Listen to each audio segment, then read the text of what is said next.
Never seen a smile so big on my little old lady's face until I tell her I'm going fishing all weekend.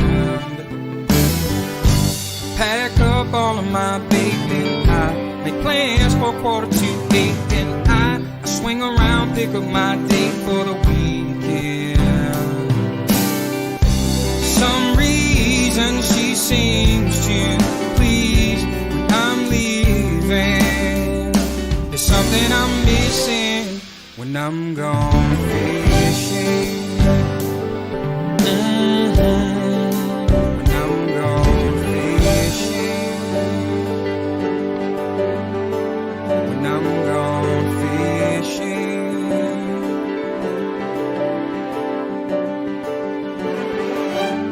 Yeah, baby. Yes, sir.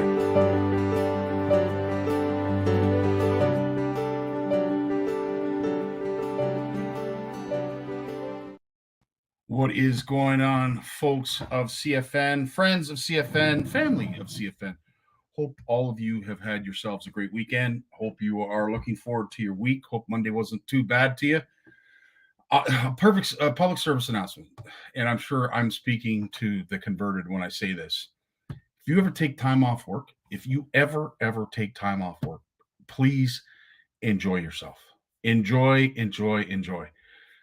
Reason I say that is because when you come back, doesn't matter if you're off one day or a week, you will find that, and it's not work's fault, it's just amazing to see how much stuff is piled up because of you not having your work done, or perhaps maybe stuff just gets piled up because somebody else doesn't want to do it. It doesn't matter. At the end of the day, enjoy your time off. That's my public service announcement. Enjoy your time off, because when you get back, you get lambasted. James Shembry, I am so I just tried to do it. Had one of your tungsten jig heads on the weekend. Got a bite, man. I'm telling you, if you are interested in some beautifully painted jig heads, tungsten jig heads, please get in touch with my buddy James there. He's got some beautiful stuff. Unfortunately, it won't allow me to share it, James, but it was the perch design that you had. And the thing I love about it, for all of us who love their plastics, it's got a really long shank, really long hook shank on it. So you can feather a plastic quite a ways up before you have to pierce it through to set it up and rig it properly. But needless to say, Steve Shaw left it behind. But it was one of your baits. I used it this weekend and worked like a charm. So if you are looking for some tungsten jig heads, got a bite, and our good buddy James Shembry is the one that you want to call. Beautiful stuff. Paint still on it, didn't chip. It looks brand new, just like it came out of the package. Steve Shaw's in the house. How you doing, Steve? Thanks for everything that you're going to do tonight and that you do each and every day of the week to make us all proud to be CFNers. I don't have a lot of announcements today because we have an action-packed show, lots to get to. Of course, we are on the eve of the Winter Fish Fest, so Mike's going to be here to discuss that. Jim's here with a couple lures that he wants to discuss. Lawrence is talking about the increase potentially of commercial fishing in the Great Lakes. So I'm interested to hear how that and where it came from, because as I said, we didn't give a lot of time before we went to air to talk about it. So I want to talk more about that, especially for some of you anglers who love fishing the Great Lakes. You might take interest in this. And of course, Jay's going to be around, and it's a segment that Jay and I are going to spend a little bit more time on. Some of the upcoming events. If you have a fishing derby, if you have a nice fishing event, maybe it's a day long, maybe it's week long, maybe it's a month long, much like the Winter Fish Fest. Perhaps you want it broadcasted, shared. We want to start doing that on a regular basis, and we're going to talk about it here on live. So if you have any upcoming events, or you know of anybody that has some upcoming events, coast to coast, doesn't matter, border to border, or I should say Arctic to the border, by all means, please pass them along to us, because we want to we want to share the love, and we want to get folks fishing. At the end of the day, everybody asks, why do you do this, Scotty? I want to get people fishing. Fernando Sousa's in the house. Adrian Junker, what's up, brother? Nice to see you, my friend. Richard Dunlop's in the house. Chris Moore's with us. Lloyd, as always, buddy, really appreciate everything that you do. Adele, nice to see you, Adele. Hope everything's good in your life. Jeremy, how you doing, Jeremy? Blue Rock Charters, how you doing, my friend? Always busy, seeing lots of your posts. We got to start sharing some more of your stuff.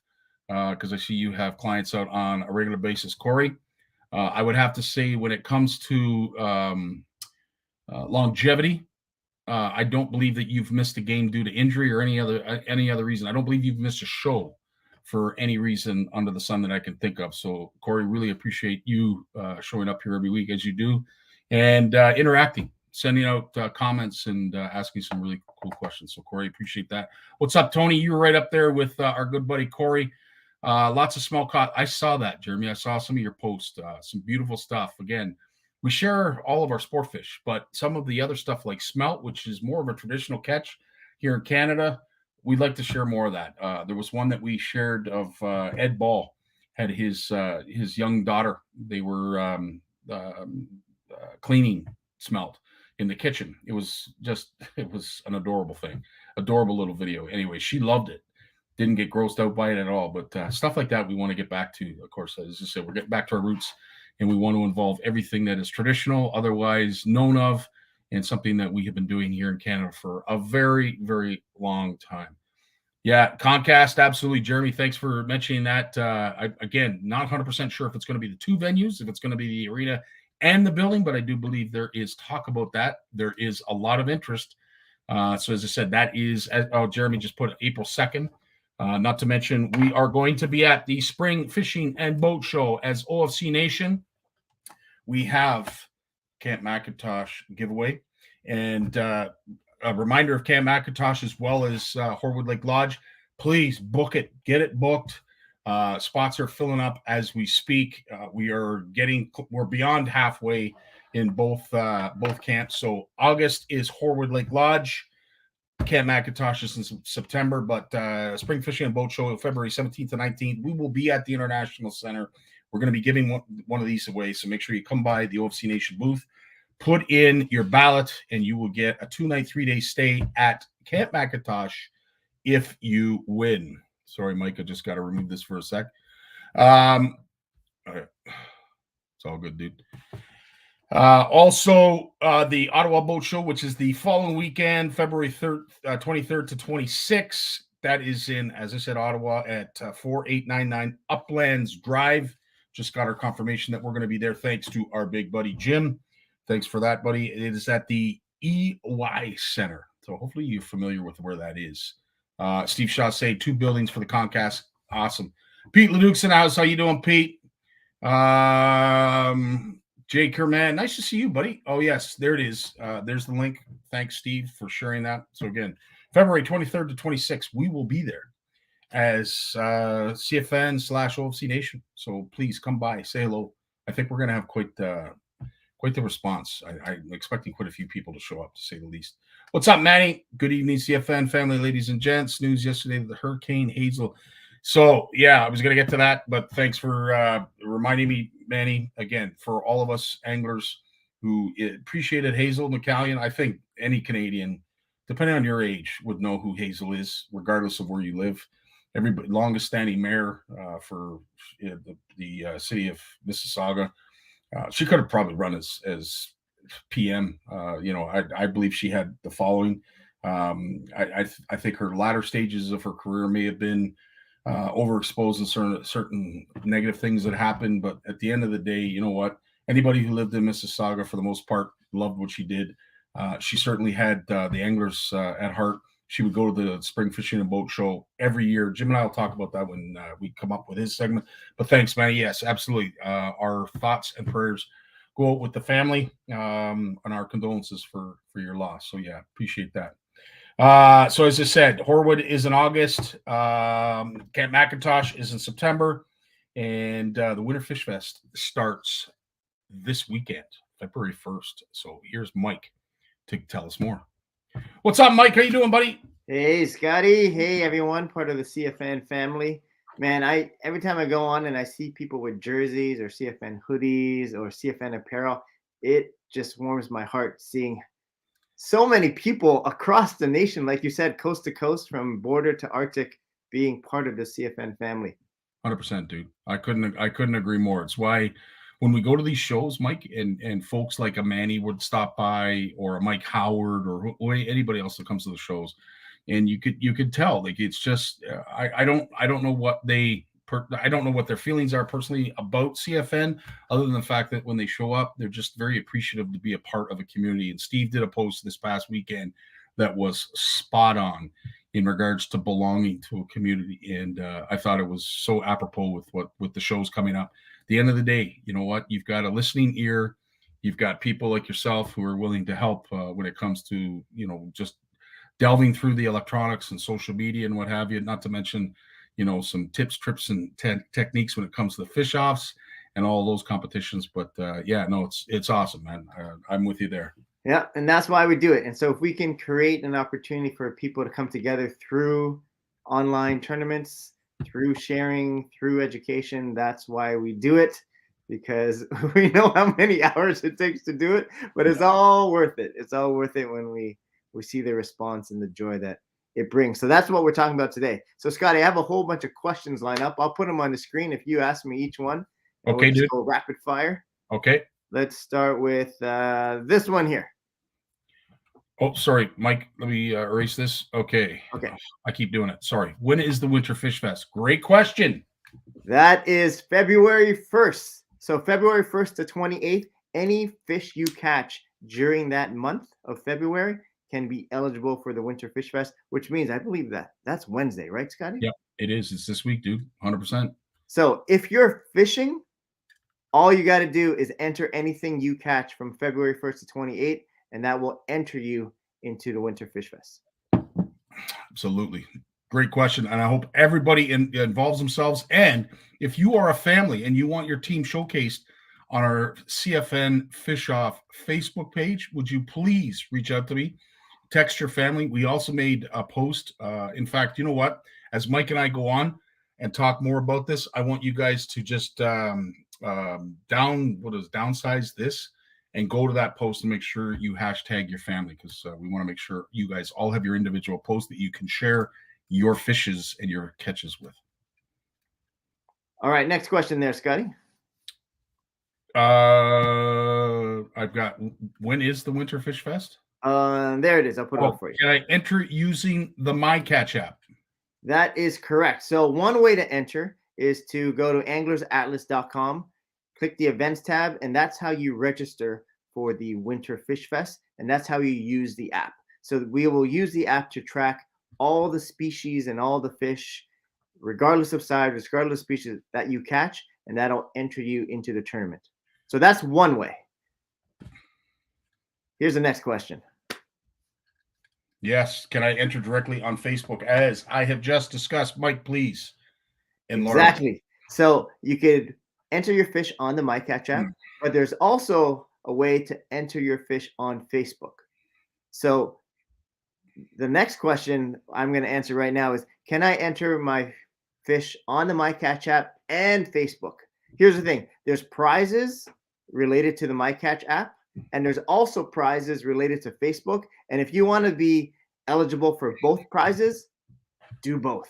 Enter on the MyCatch app, enter directly to Facebook, and that will make sure you're eligible for all the slew of prizes that we are giving out for the Winter Fish Fest.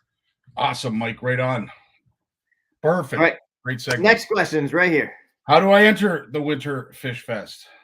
So how do you enter? It's all about catching as many fish as possible. So for the MyCatch version, if you catch 12 perch and enter it through the app, that's 12 ballots into our draw. For the Facebook version, if you post your video on Facebook and you post 6 videos, that's 6 ballots into the draw.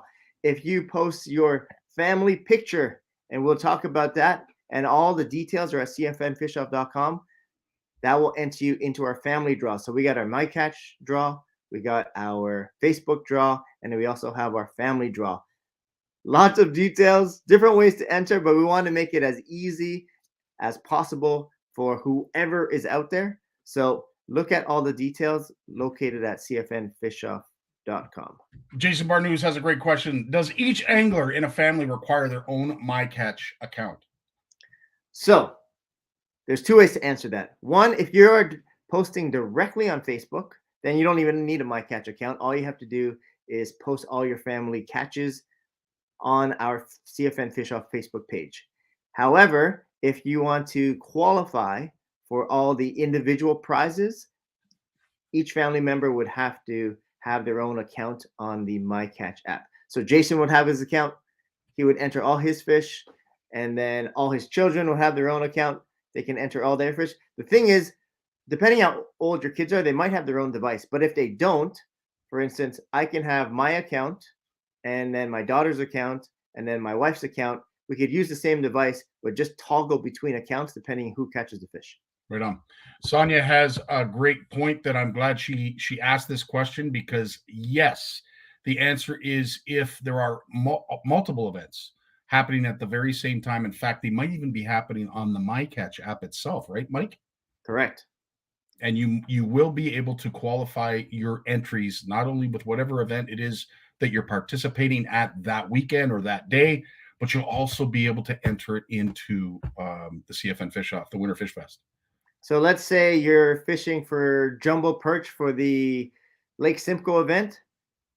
Put that into the Lake Simcoe event and put it into the MyCatch app and post it on Facebook.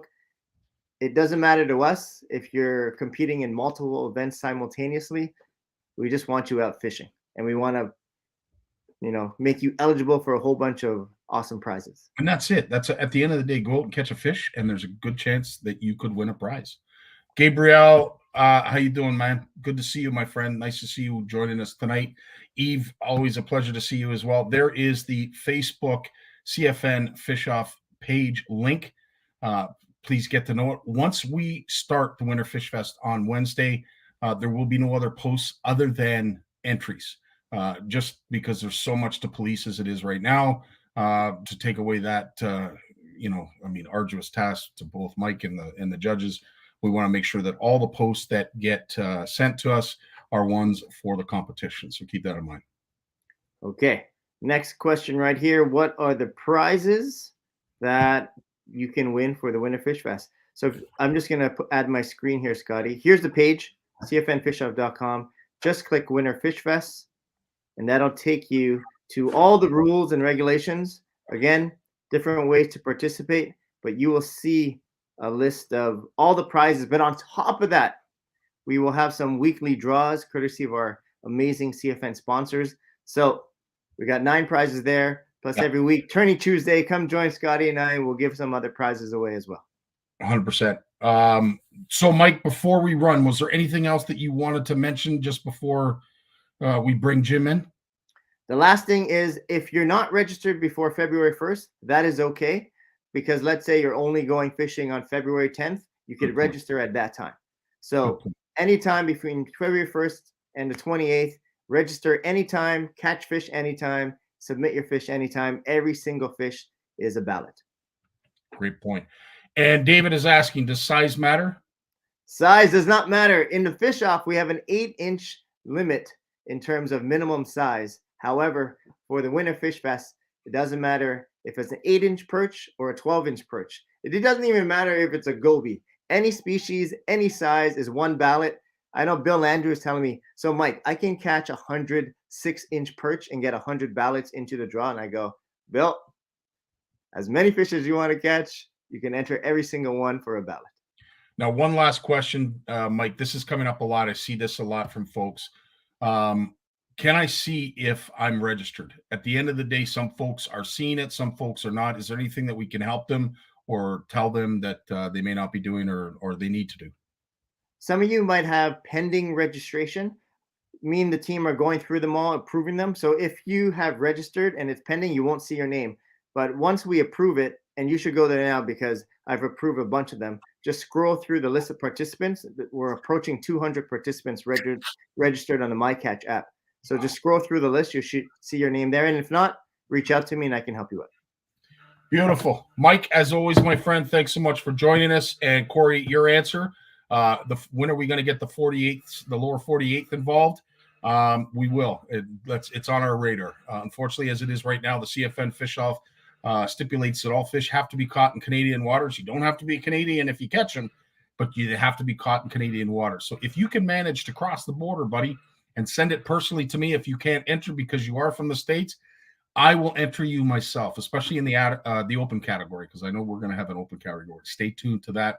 Mike, as I said, bud, thanks so much for joining us and spending your Mondays with us, explaining everything that we need to know about the Winter Fish Fest. All right, gentlemen, have an amazing time, and we'll see you Tourney Tuesday, next Tuesday, right here. And when does the Winter Fish Fest start, Mike? February 1st, on Wednesday, baby. Beautiful. Jim McLaughlin's up right after this.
Big Jim in the house. How you doing, Jim?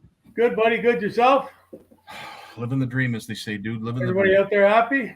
Let's hope so. I mean, at the end of the day, I would say with this weather, the way it's turning, folks who have been jonesing for some hard water action are getting what they wish for.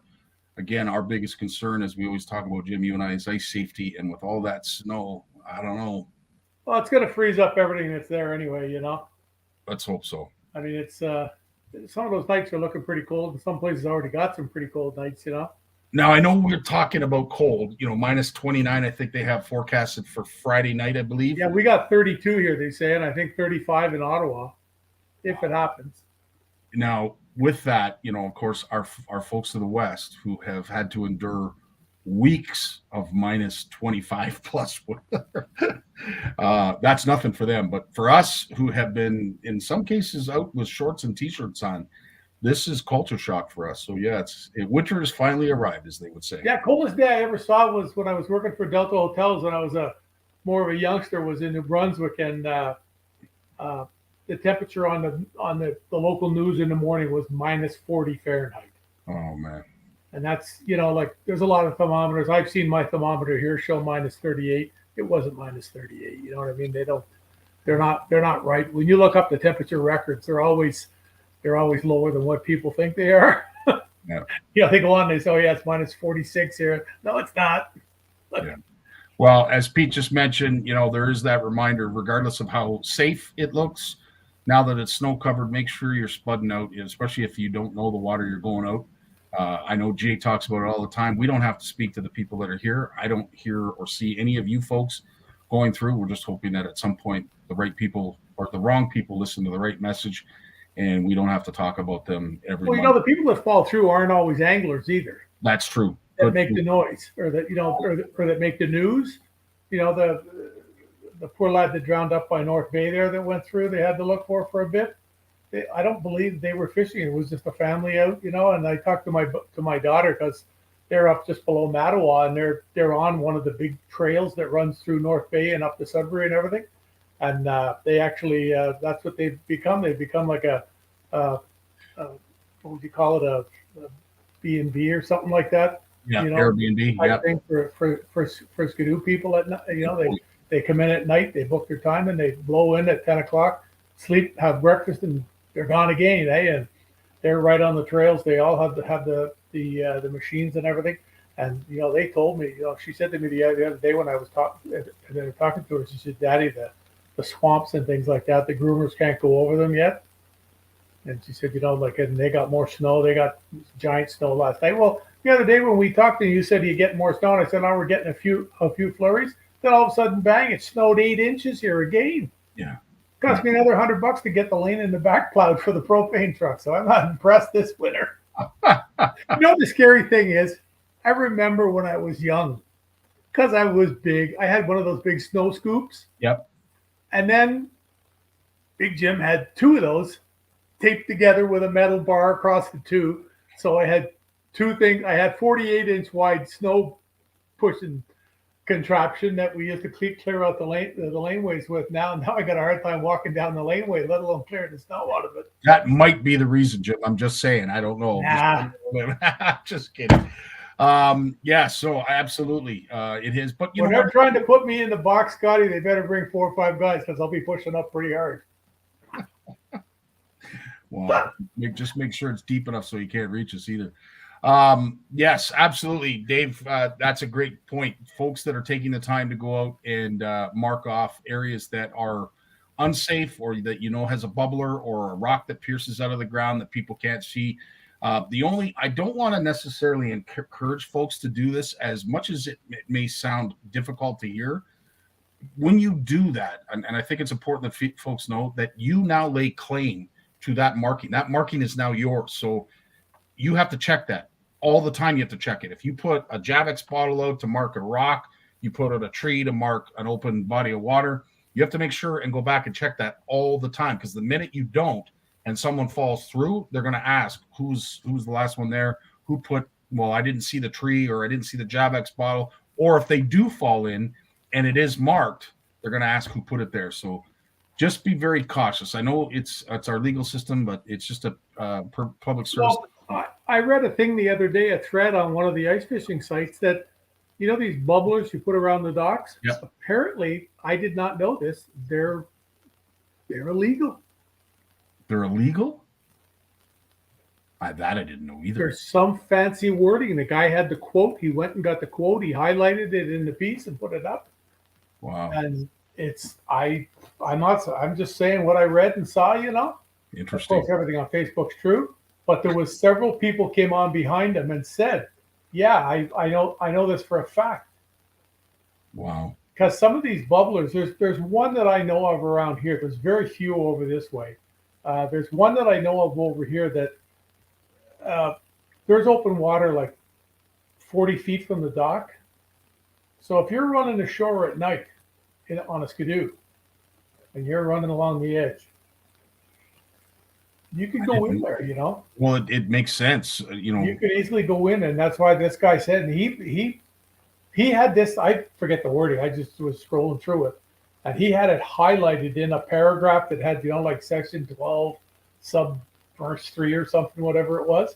Yeah. It was highlighted about these bubblers. So it's, I'm going to ask a couple of guys that I know that maintain them for people and things like that on if they know anything about it, how it actually plays out, because it'd be interesting. Because man, there's so many things up there. There's so many bubblers, as Jeremy just mentioned. The Lake of Bays, there's dozens of them on Lake of Bays, dozens of them on Muskoka, Lake Ontario.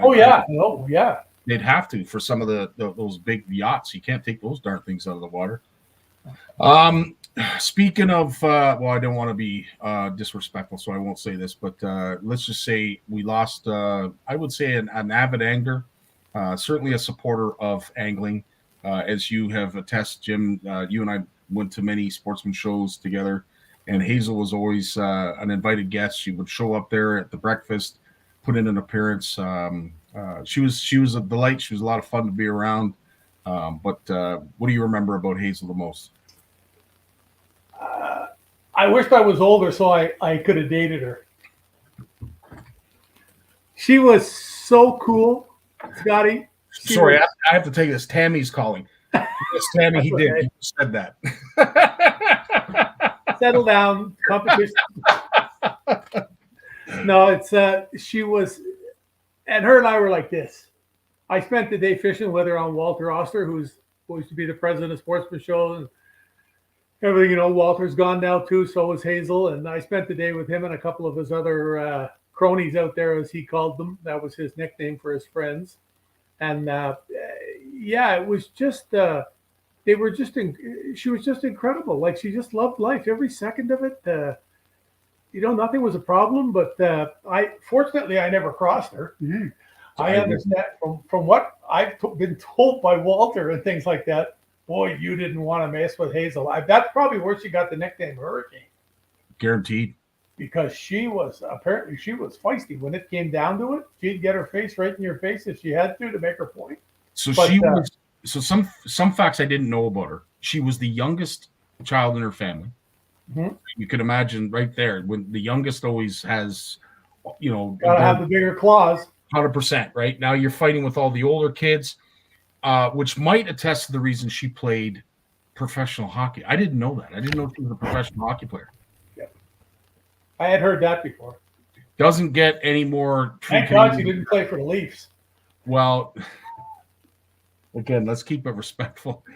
She'd have roughed them all up and easy. Well, roughed them, yes, absolutely. We'll say that 100%. Oh yeah, that's what I was talking. Yeah, I didn't. I thought you might say. Oh no, buddy, 1,000% respect for that lady.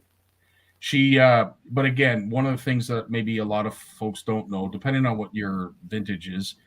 She was a huge advocate for fishing. At one point when she was out on that boat, and I believe, Jim, you were there with her. I know Atala was.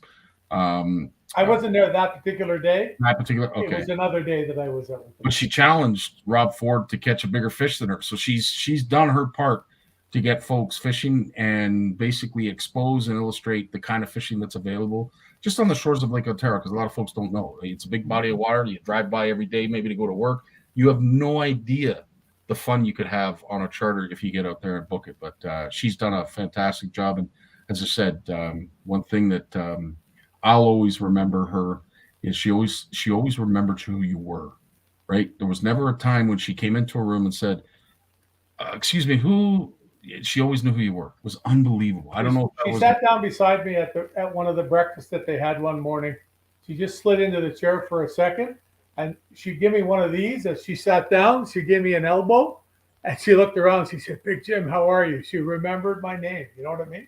Yeah. And when somebody like that remembers your name, it makes you feel good. Yeah. And Jeanette, I'll be honest with you, we could stay here all night talking about Hurricane Hazel, some of the things that she's done, spearheaded. When it came to women and women's rights, she certainly didn't look at herself necessarily as a woman trying to play in a man's world. It was her world, and us men had to play in it. She was like the planet, and we were the satellites. 100%. It was Hazel's world, and we had to find a place in it. And she let you know that right away. Very respectful woman, and that, again, I have never heard anything utter a bad thing about her. Obviously, the last couple of years of her mayorship may have been somewhat tarnished with some of the things that went on. I don't know if anything proceeded with that, but on this day, it's all about Hazel and the positivity that she brought the world. Making it to 101, though? Dude, think about that. That in itself is a feat.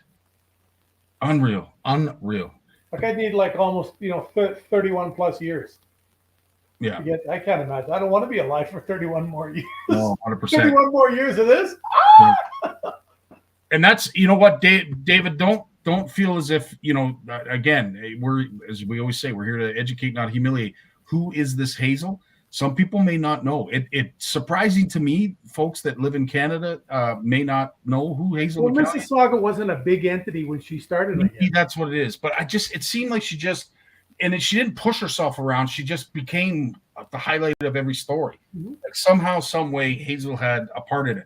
The Argos would win the Grey Cup. Hazel would have a comment. Like, it was like, I don't know. She just seemed to be that on that level. She was. I watched one little thing on the news about her, and they had a family spokesperson. Maybe you saw it. I'm not sure. But he said, like on a Saturday, she would do 8-9 events. Yeah. They drive her around, shuffle. And this was just like 20 years ago. She was 80 then. Yeah. I do. Oh, Sonia brings up this. Remember this? Remember when she got hit by a truck? Remember this? No. She got, and it was sideswiped. It wasn't like, I don't think it was super severe, but I mean, anytime you get hit by a truck. It was her car or her? I don't know if it was her or if it was a car, but she said the truck had to go. She said the truck had to go for. I could see Hazel with the driver out the window at arm's length. Oh my God, I'm gonna think about her all night now. Oh, that is every little contact I've had with her in my life is gonna come back now. She was a little weenie thing, eh? Well, and Sonia, yes, I was pretty sure she wasn't in any vehicle. She was walking. Wow. Isn't that incredible? Wow, unreal.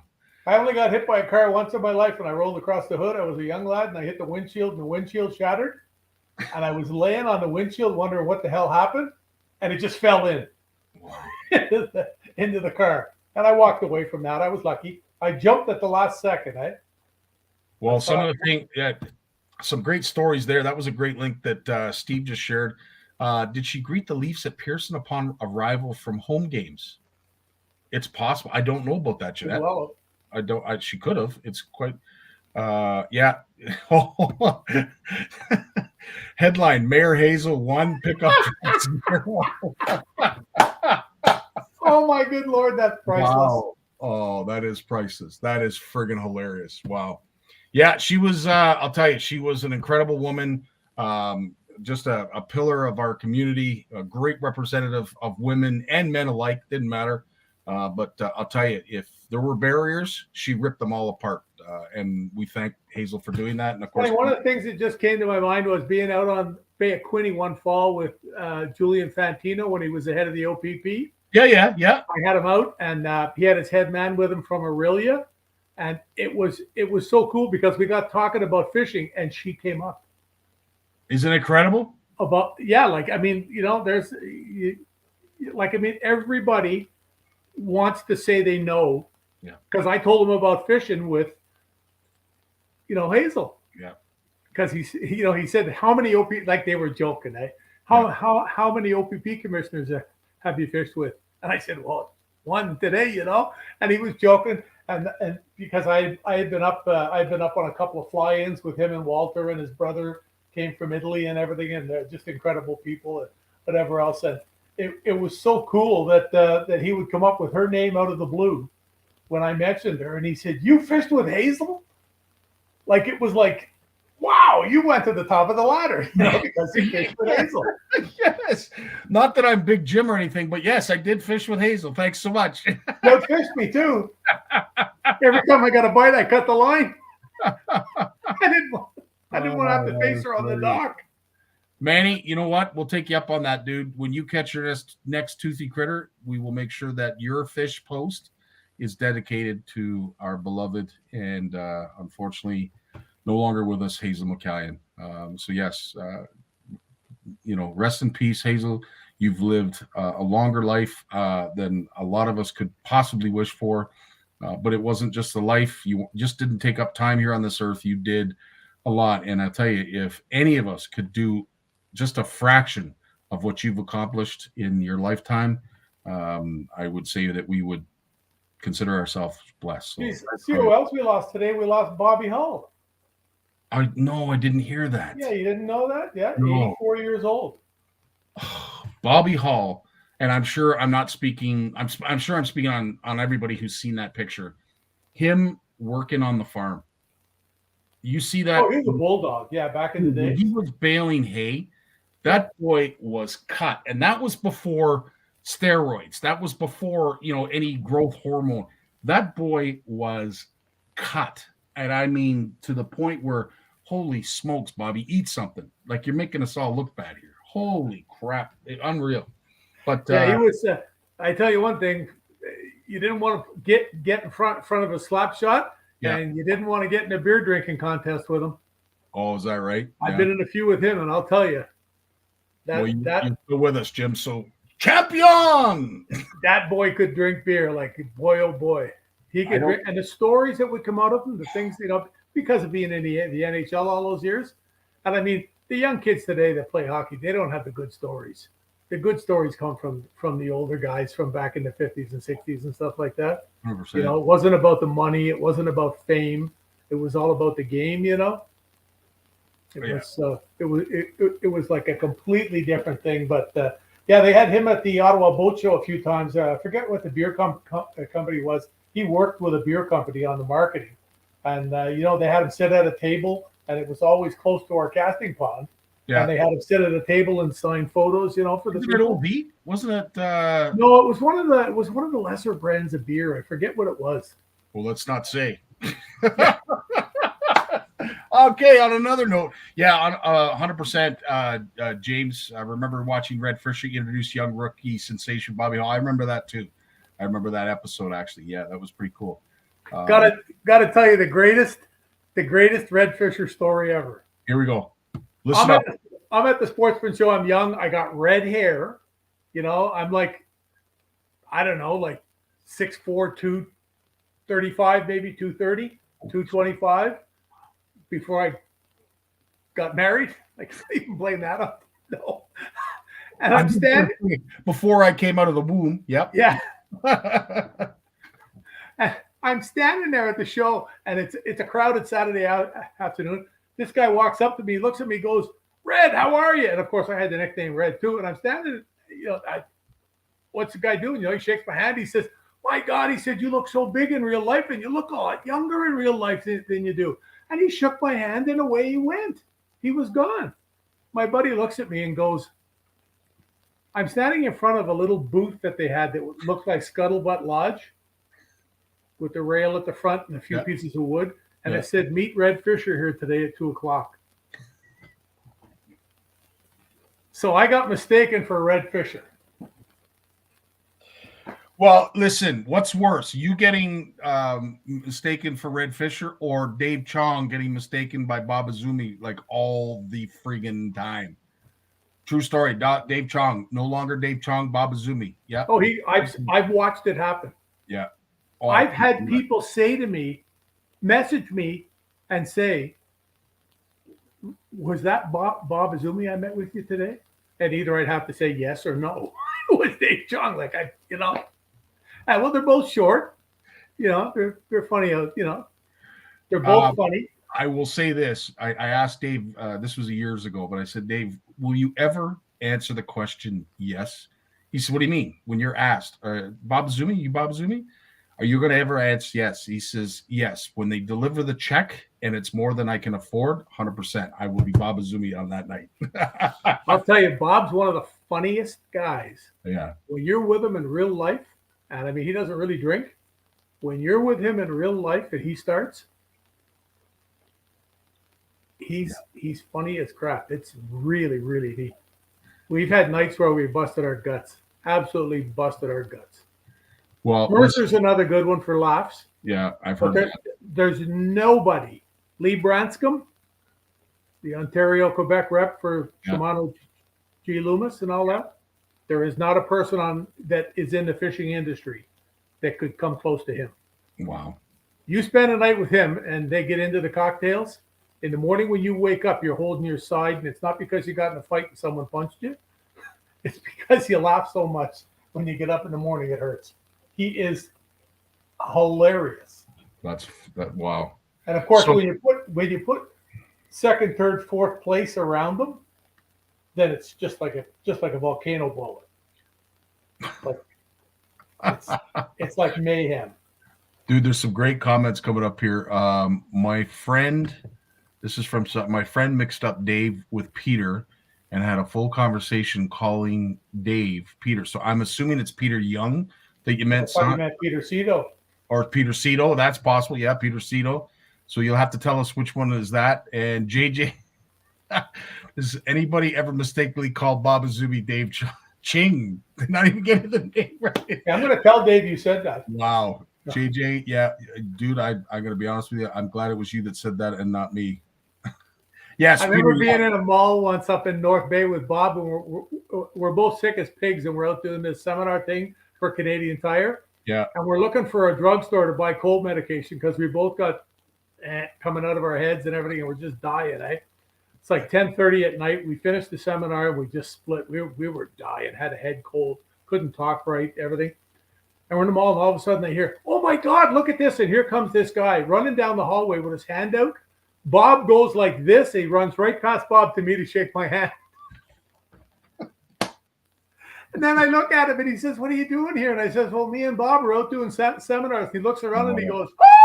Like that. He went right, he screamed like that. He ran over and he gave Bob a hug. And Bob says, "I'm really sick. You might not want to be rubbing up against me." That was Bob's term, was rubbing up against me. That's hilarious. Holy smokes. Oh, Jim, fun. I know you've got some baits that you wanted to talk about, but we are unfortunately already at the half-hour point. Okay. So save it for next week. We'll save it for next week. But have you got anything upcoming that we need to take notice of or be aware of? Well, I was going to phone you about this, and I was a little disappointed. And I don't know whether this is the place to bring it up or not. You getting scared? No. Well, I was for a second there. Yeah. You're starting a winter fish fest on my birthday. So I hope that doesn't take anything away from my birthday. You know what I mean? Like draw down. Oh, I can assure you now that you've mentioned it, it certainly won't. Yes. Steve and I are working. Steve's probably working right now behind the scenes. Feverishly to change the dates on. Okay, we got to start on the 2nd, Mike. Sorry. Someone said something about perhaps approaching the monarchy to have united at some point and make it official that you are. Yeah, well, Jim, as I said, for all you have done for us, the industry, all the fishing communities, and especially CFN, we can't thank you enough. You show up here. I was talking to a guy here the other morning. I went down, did one of my little coconut times, went down to Tim Hortons in a blizzard for something to do. Yeah. Went and sat by the river. And there was a guy jogging, and he saw the truck, and he comes over. He goes, "Big Jim, how are you?" He says, "I haven't seen you for a long time." And he laughs because he stopped, I don't know, three or 4 days ago. He looks at me, and he says to me, "I know who you are now." And I said, "Really?" He said, "Yeah." He says, "I Googled you." And I said, "Really? Without my permission?" Eh? And he's laughing and whatever else. Eh? Then he looks at me, goes to me, "Yeah." He said, "I didn't realize you used to be a basketball coach." And I just looked at him because there's a guy, Big Jim McLaughlin, in the States that coached university basketball. So somehow he figured out that me and fishing in a Shimano truck translates into being Big Jim, the basketball coach from, I don't know what university it was, but. Well, let's just assume his name is David Ching and that somehow he is not affiliated with anything, other discussions that we've had. And yeah, wow, I don't know how you get that. Hey, by the way, Dave's going to be at the Sportsman Show in Ottawa now with his everything you wanted to know about fishing booth. Beautiful. We got that put together too. So we got Muskies Canada, we got CFN. Lawrence is there with his entourage, and Lawrence's daughters volunteered to help with us at the pond on Saturday. Cool. We got several people have volunteered. Darren Young from Kingston is going to come down for a day. Peter Larman's going to come for a couple. We've got lots of guys doing seminars and really, really good, knowledgeable people. We got John Anderson and Lisa Goodyear coming. And I mean, these people are full-time muskie guys. This is how they pay the mortgage and put the money out there, the bread on the table. Amen. It's not that they go out three weekends a year to make some money to buy beer. This is what they do. It's really, really cool. And we got Scotty Martin and Steve Shaw, so they'll be there. That'll be good. Well, listen, we are in the shadows of folks like yourself, Bob Azumi, and I mean that only because there ain't any shadow, buddy. We could only be as funny. Only because I'm taller. That's the only thing. All the three of you, we should bubble wrap all of you, as Jeremy mentioned, and we should. Jim, as always, dude, thanks for your time every Monday. Keep up the great work, dude, and just keep being you, man. I'm out of here, guys. Be safe out there, right? Love you, buddy. You take care of yourself. You too, pal. I love all you guys. Be good. Yep. Lawrence is right after this. When it comes to Canadian food, we've got your back with flavors like lemon pepper, beer batter, campfire barbecue, lemon pepper dill, garlic butter and chives, and crispy Cajun. We've got a mix for every meal. Whether you're serving East Coast shrimp, West Coast salmon, succulent walleye, chicken wings, or veggies, we've got you covered. Coat your food in outdoor flavors. Available online or at these fine retailers. Lawrence, as always, I want to welcome you to the program. And again, I just want to emphasize that anybody that doesn't see this broadcast tonight, you can go back and look at it on Facebook because it is going to be posted on the CFN page. But please tune in to Bluefish Radio, where this is going to be appearing every week after the program to make sure that all angles are covered. And of course, all of your listeners and ours, Lawrence, get a chance to listen to some of the great knowledge that you are about to infuse us with, and hitting the ground running, as they say, jumping off that plane and getting right to her. You are talking first about commercial fishing in the Great Lakes and the possibility of those catches increasing, at least the quantity and perhaps maybe the number of anglers. Is that true? Yeah, but before we get too far, I just want to mention, when you're looking for the podcast, the Bluefish Radio Show, look for the Bluefish Radio Show. If you look for the Bluefish Radio, you'll find my friend in Barbados and his lovely radio station there that where he's putting out sorts of wonderful music. I don't listen to it myself, but I know he's a great guy, and he reached out to me, and I said, "Oh, it's all good. It's all good. I don't think there'll be any confusion over his music and what we talk about." But yeah, the Bluefish Radio Show. It's on all your podcast providers, and if you like it, please reach out, through Apple Podcasts or Spotify, and give us some ranking, give us some 5-star love, leave us a comment. We very much appreciate it. That's how the world works in the world of podcasts, man. But yeah, so getting down to business here, I've been, searching around the eastern basin of Great Lake, Ontario, and Bay of Quinte. There's some talk about setting up a marine conservation protection area there. And what would that look like? And what would that mean for fishing? So I've been talking to the people who make a living, who have fun, who enjoy fishing and fish in that part of eastern Lake Ontario. And you know what? It's coming out. You're right, Scotty. What's coming out of this? Not by everybody, but by a bunch, scientists and people who fish commercially and recreational anglers. There are a lot of fish out there. Lake Ontario is doing pretty good, and there's room for more commercial fishing. And I won't get, okay. So do you believe me? Does anyone believe me? Or okay. So I guess right off the bat, I'll have to say, and I'm sure everybody's thinking this who's watching, who said we need more? Was it the commercial fishermen? Was it perhaps somebody other than who we're thinking of right off the bat? Like, who would have said this? Because that would have to be the first question that I would say would be the obvious one to answer. Well, if you go to the Bluefish News, there's 3 people already that I've interviewed and talked to about this, and there's the list is growing. So just stay tuned. There's going to be more and more podcasts drop. But in the last issue of the Bluefish Canada News, you can find it on bluefishcanada.ca. You'll see an editorial I wrote on this, plus links to a bunch of podcasts that have already been released now. And the latest one was Kendall and Joanne Dewey. They're 4th generation commercial fishers. They're trained biologists. They're business people.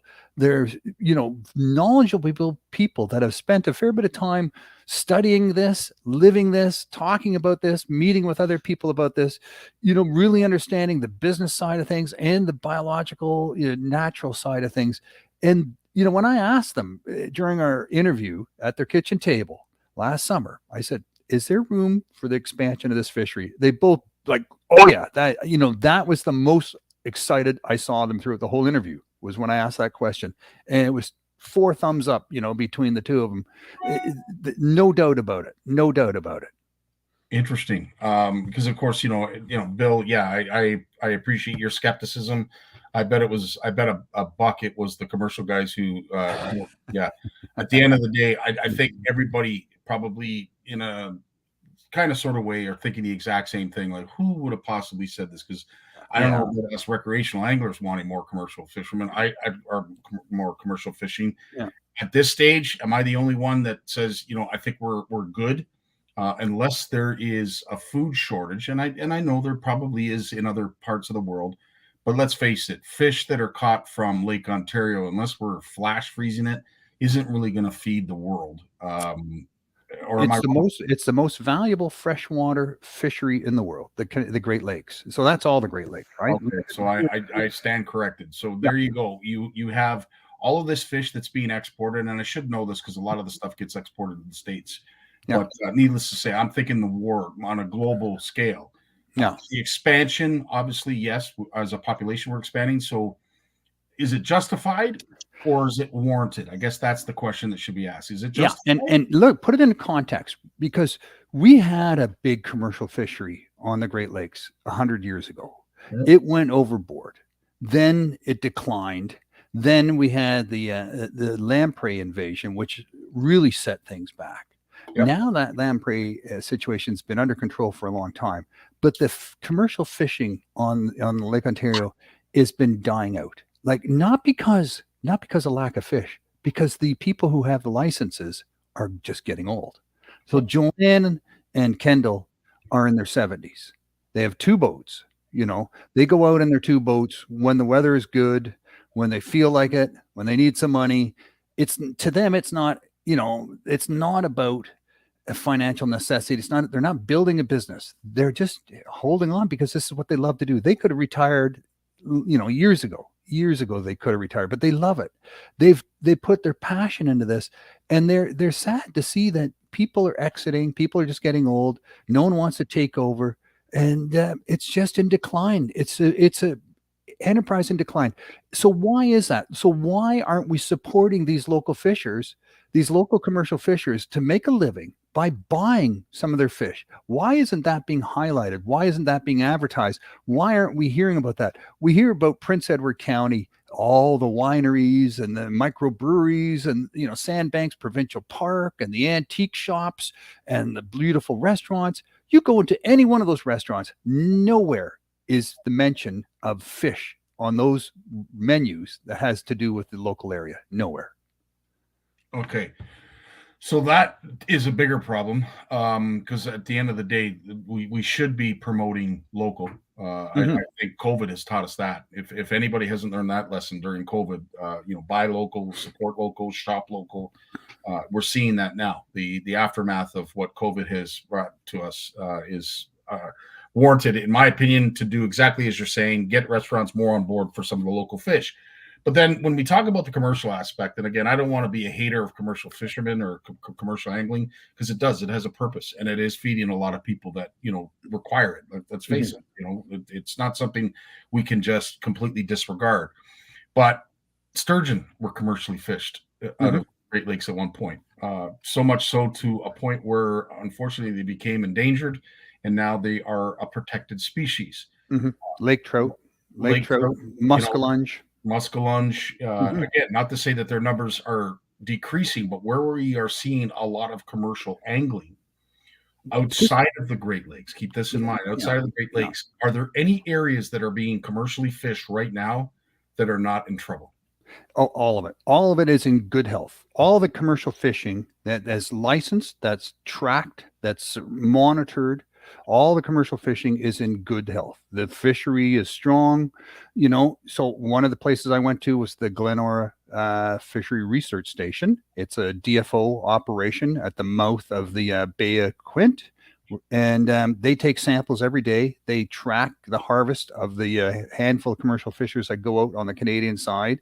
They know what they're catching. They get the bycatch, the lake trout that they're not allowed to sell. They examine that, the health of that. They have a pretty good idea of what's going on out there. And, you know, to them, it's going well. To them, it's going well. There's the Great Lakes Fishery Commission. I'll be going to their meetings in March and hearing what they have to say about the fishery. And there's also university, you know, researchers that are looking into this at Guelph University. Hannah Harrison has written her PhD dissertation on the commercial fishing on the Great Lakes, and she's another one. And she'll be her podcast will be coming up in line, but she's another one that says that the fishery's in decline.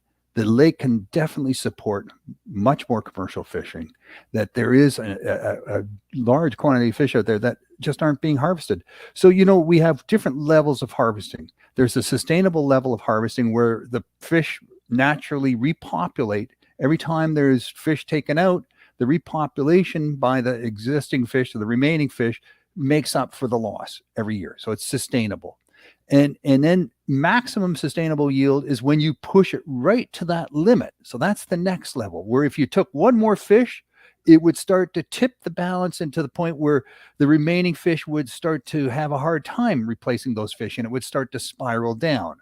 And then when you have over exploitation is when you're starting to chip away at the numbers. Every year, the numbers are going down, going down, going down. So Lake Ontario, they're in the first category: sustainable, absolutely sustainable, and less so. So there are more fish in Lake Ontario. The numbers are increasing.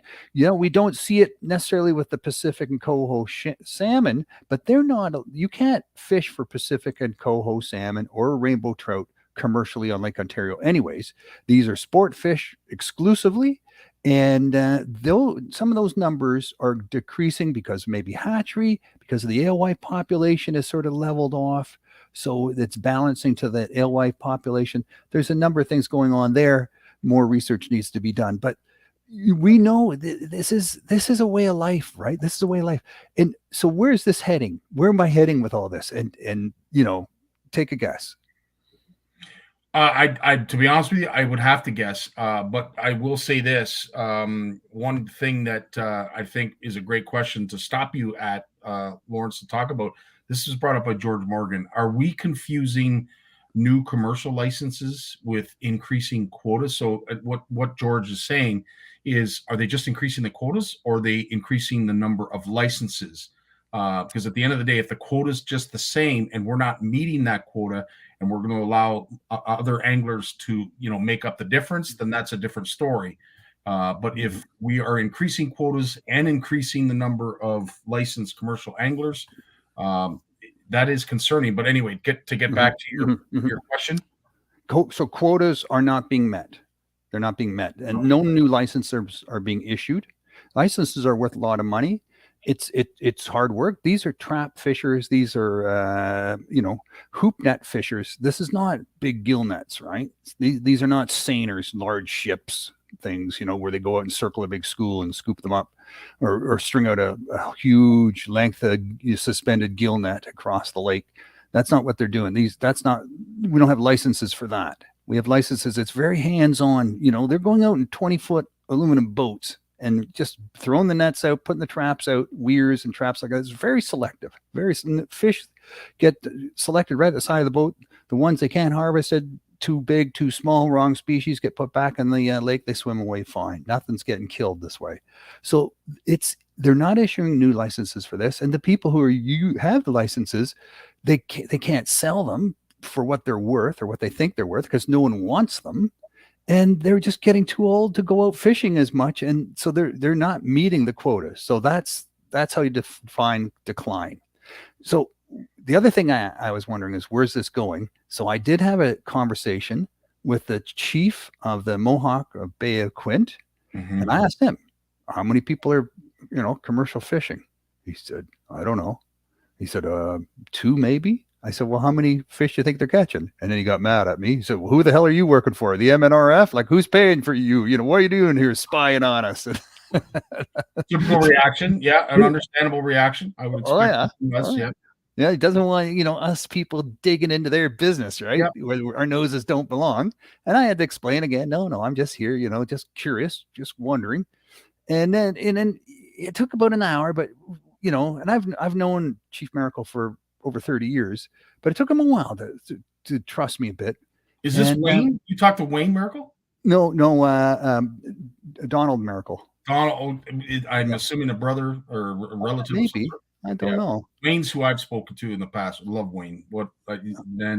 Anyway, that's a story. Okay. Yeah. So he said there's no tracking. They have the right to fish commercially. There's no one's tracking it right now. No one's, it's just not big on their radar at this point, and he doesn't, I don't think he thinks it ever will be. It's just not something his people are putting their attention to, but I think that might change, right? If you look at Lake Nipissing and, other parts of the St. Lawrence River where Mohawks have their communities and where they had very active commercial fisheries, it's not like they haven't done it in the past. I mean, they are people of the water, and this fishing was their thing, right? That's their thing.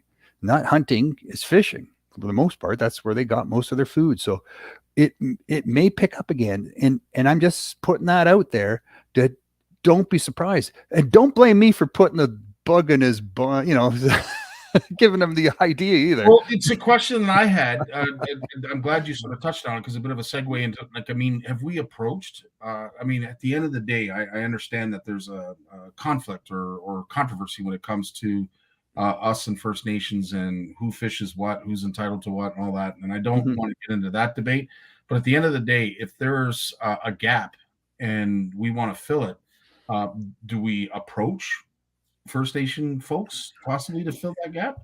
Well, you know what? Wouldn't it be an amazing tourist attraction if there was some commercial fishers out there, First Nations commercial fishers saying, "Hey, look, we've caught this fish. You can buy it direct. You can buy it at the restaurants. This is sustainable, wild caught food, certified sustainable. You're putting some money in the pockets of some First Nations people that sorely need it, that wouldn't be such a bad thing, right? In the absence of, this is, like I said, this is a fishery in decline. So who's stepping up? Yeah. Who's stepping up? I did talk to another individual, a Syrian refugee, came here to Canada 10 years ago. He bought a processing business, and he's processing fish that are being caught by the private commercial fishers. He can't process it. He processes every fish he can get. He begs for fish. He can sell it all. He goes into the grocery stores in Picton, the big grocery stores. He makes his own signs saying fresh walleye, fresh local walleye. He has to make his own signs and put them up there where his fish are being displayed for sale. And that's the only way he can get anyone to pay attention to his fish. And, privately, there's people interested in buying it. All he can get, he can sell the next day. And he said, look, his dream is he wants to get a fishing license if he could only afford one. Then he can catch it, clean it, sell it, the whole 9 yards, and make some good money at it. But right now he has to pay people, then do all the work, and then make the in-between guy and the guy money. But, well, that's the problem, is because there's too many hands, right? Too many hands that unfortunately all have to get paid. They all have to get their level of greasing or whatever it is. But at the end of the day, it is a very lucrative industry. It is one that we could talk about all friggin' night. But I will say this, and Bill, I when you mentioned a few of the sport fish, as a prairie boy, and I live here in Ontario, so I myself don't necessarily know exactly what fish they would be targeting. Can you tell us, Lawrence? Yeah, there's some catfish. There's white perch, yellow pickerel, what they insist on calling yellow pickerel, which we call walleye. No bass, no salmon, no rainbow trout, pike, no muskie, no sturgeon, and a few other fish that we drum are on the list. Carp are on the list. So a lot of fish we don't even think about. Most of the fish that we don't think about, other than sort of yellow perch and walleye, and the walleye population is growing. So yeah, so there's some good interest. One of the problem is, it's all tested by the Canadian Food Inspection Agency for chemicals, and just like we have fish consumption advisories. This is done by the federal government in this case instead of the provincial government. They test, and the rules are in terms of what can be sold. It has to have a certain low levels of these things. So there is safety being taken into consideration for sure. But there's a lot of interesting fish being caught. Wow, interesting stuff. I know, again, we could talk about this. Some great comments. Corey, I like your idea about not devaluing our fish if they are so sought after. I hate when they're sold on the world market because it's not a true testament to the value of these fish. I think we should be running. I get tired of us giving out our resources like we do, and then buying them back at ridiculous rates. Like, as you said, this gentleman could sell anything that's caught, that's put before him. I guarantee you they could, because it's at a world market. Like, and to me, some of these folks aren't necessarily making a lot of money because the price is at a point where all the other folks down the line have to make money, first. But anyway, so they can sell a perch for $3.50, just a perch, not cleaned or anything. Does that make sense when it's $22 a pound? Yeah, and a walleye, $28 to $30 a pound. And what can he sell it for? $5? Yeah, that's what he can sell it for. So, Unreal. this stuff is as good as, as tuna or swordfish. It's not just food. It's considered a delicacy. It's considered, sort of what you'd have on a special occasion, right? So Mhm. they're getting good top dollar for it. It's just the food. Most of it now that's being caught in Eastern Ontario and Bay of Quinte.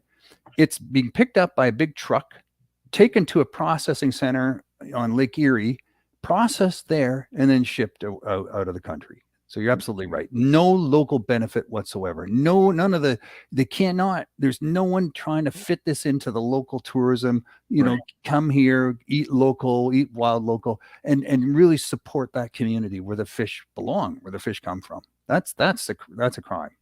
Yeah, that is, and Yeah. again, this is a topic that's going to evolve. It's going to grow, and we will probably be discussing it in Mondays to come. But I don't want to take up your entire segment. All right, let's get to some other news. Let's get to some. Yeah, Sounds good, buddy. All right. Yeah. So commercial fishing deaths in Canada, stay on the same line of commercial fishing. not a great segue, I will say. I know. So, did you know it's the most dangerous profession in Canada, right? There's no other profession in Canada that'll kill you more likely than commercial fishing. So from 2018 to 2020, 45 Canadians died fishing commercially. And that's up. Really? Yeah. And I would imagine most of it is either on the East Coast and West Coast, I'm assuming. Boats sink, people disappear. Because you don't hear too many lost lives in the Great Lakes when it comes to commercial fishing. No, because there isn't any commercial fishing, right? Well, There's that's almost none. Lake Erie, I'd say, would be the only one that comes to mind. And of course, there is some commercial fishing up in Superior, but you don't hear much of it. So I would assume it's on coastal waters. But that's a staggering number. Yeah, it's a large number, and we don't see these people as our heroes, right? I mean, these people are dying for the. Well, let's be honest. I mean, at the end of the day, if you're a commercial angler, like, you have a huge target on your back, right? Mm-hmm. You are you might as well be just like a CEO, like the last person you want to see when you're out fishing, when you're out enjoying a day on the water. Last thing you want to see is a big boat that has this massive net. Or a CO, at the end of the day, let's call a spade a spade. They're not a desirable part of our community, but to me, they have a lot of value. And, I don't think you should meddle with anybody's livelihood. That has been a firm belief of mine from the time I came out of the womb. And these are livelihoods of multiple generations of people, right? Yeah. Small communities, small coastal communities across Canada that have been doing it for generations, generations. Agreed. Just like these Yukoners, right? That depend on the Chinook salmon that come up the Yukon River. That's kind of coming to an end. That whole, we hear about society, the social aspect of fishing, and the community, and the celebration, and the food.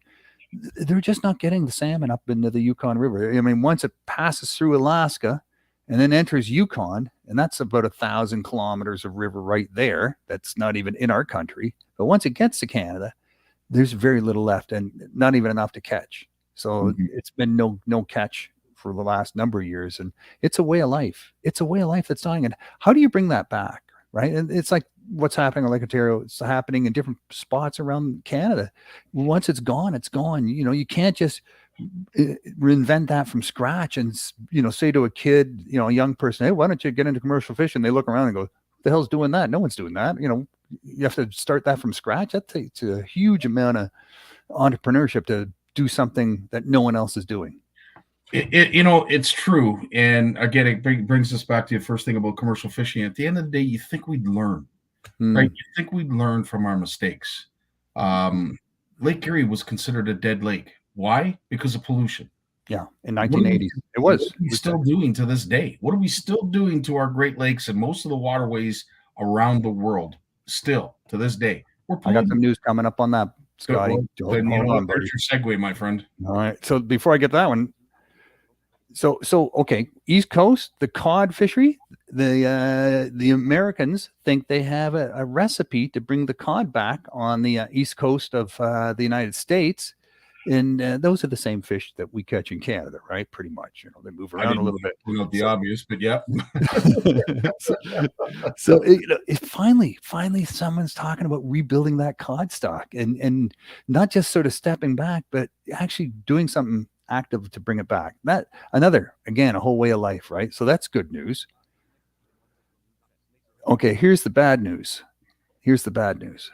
There's a new study that just came out of the United States that says eating one fish caught in the wild in the United States is like drinking water directly out of a river for a month in terms of the things all the nasty things that you're going to ingest.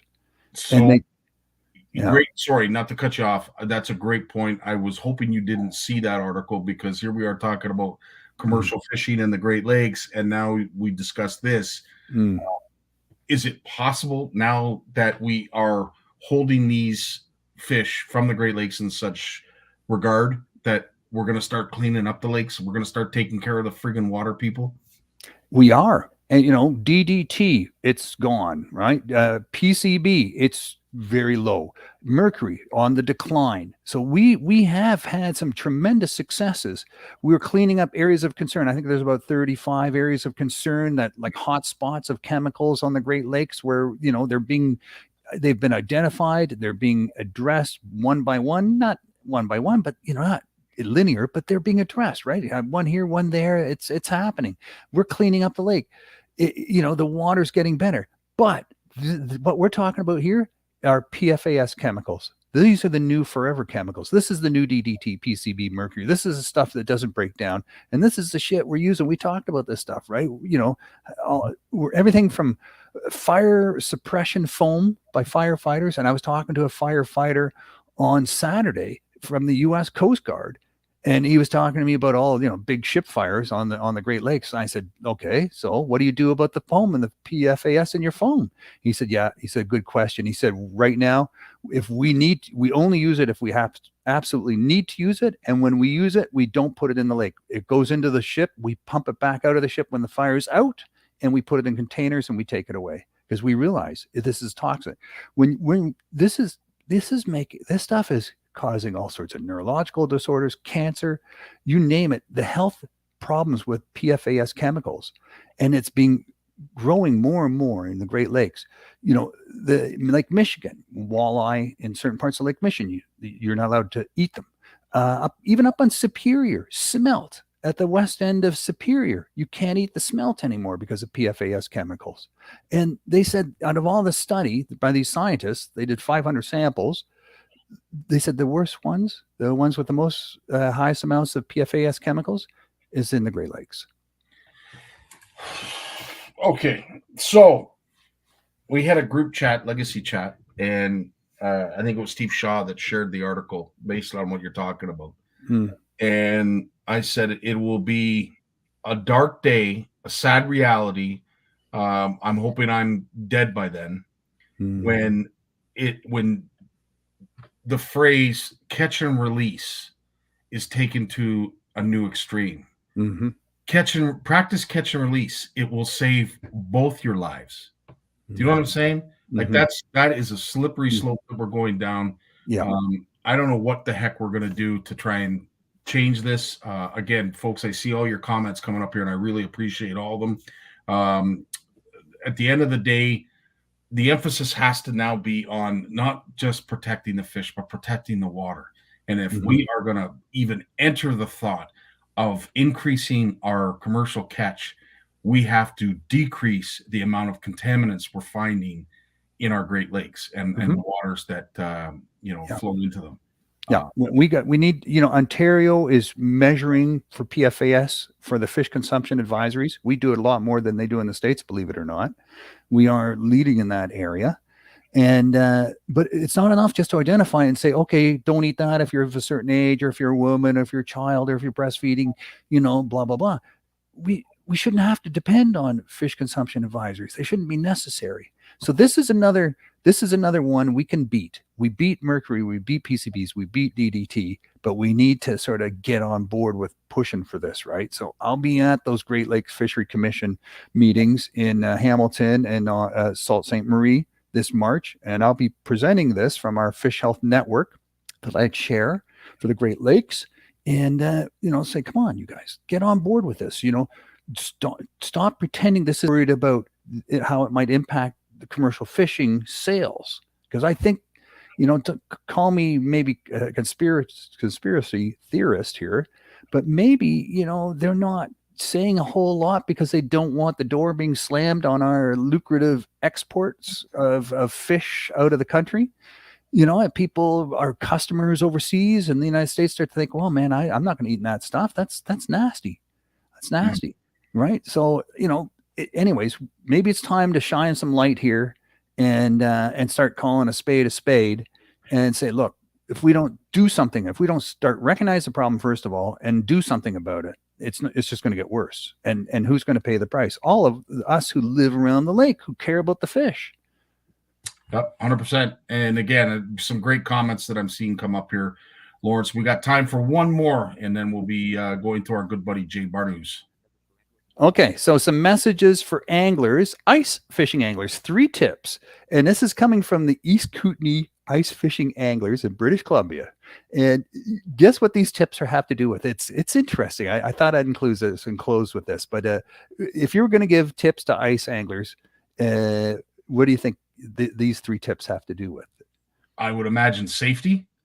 No. Really? It's about invasive species. Invasive species. Yeah, they're saying ice anglers can be real carriers of invasive species with our augers, with our spuds, with our tackle, with our minnow buckets. We're moving around, right? This whole run and gun kind of thing. And we're so mobile now, we can hit 2 different lakes in the same day. So we have to be super careful that when we're fishing in one water body, that we're not bringing with it, minnows, little seeds, little eggs, things like that, in our tackle and our equipment. When we're fishing in shallow water, we're getting little bits of weed on some of our auger bits and things like that, that we're not bringing it with us to the next body of water or even to the other end of the lake. Even we could be moving, weeds from one end of the lake to the other end of the lake, invasive weeds. We can be moving, invasive fish eggs from one lake to another lake. So yeah, check your equipment, make sure everything's clean before you move on.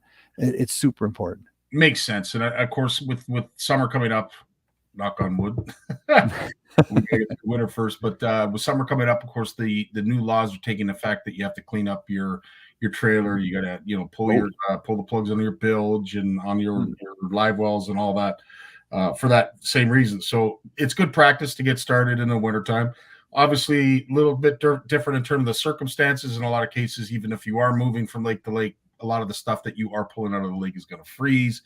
I get that. But at the end of the day, it is a great message to hammer home, because if you do own a boat, kayak, or any other water vessel, there is the potential for you to transfer invasive species. So good practice, good concept, good tip. Right on, man. Lawrence, as always, my friend, thanks so much for joining us. Again, if you want to hear this, you can go back to our CFN Facebook page. It's posted each and every week after we're done. But also, you can go to Bluefish Canada Radio and make sure that you tune in to the podcast there as well. Bluefishradio.com is a website, or just look it up on your speaker. Just say, hey, A-lady, or hey, Google. I don't want to say the name because my thing will start talking here, but play the Bluefish Radio Show. Right on, buddy. Well, Lawrence, thanks so much for your time, my friend, and I appreciate this. As again, all of your topics are going to be evolving. We're looking forward to hearing updates as the year goes on. But I love what you bring to the show. Really appreciate it, dude. Thanks for the opportunity, man, and thanks for all the comments, you guys. Keep them coming. Right on, and we got Jay Barnucz coming up right after this word from his sponsor. The fear of failure is failure itself.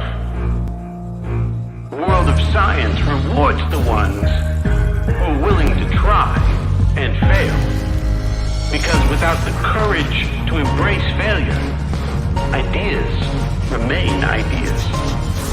But with that courage to fail and to learn,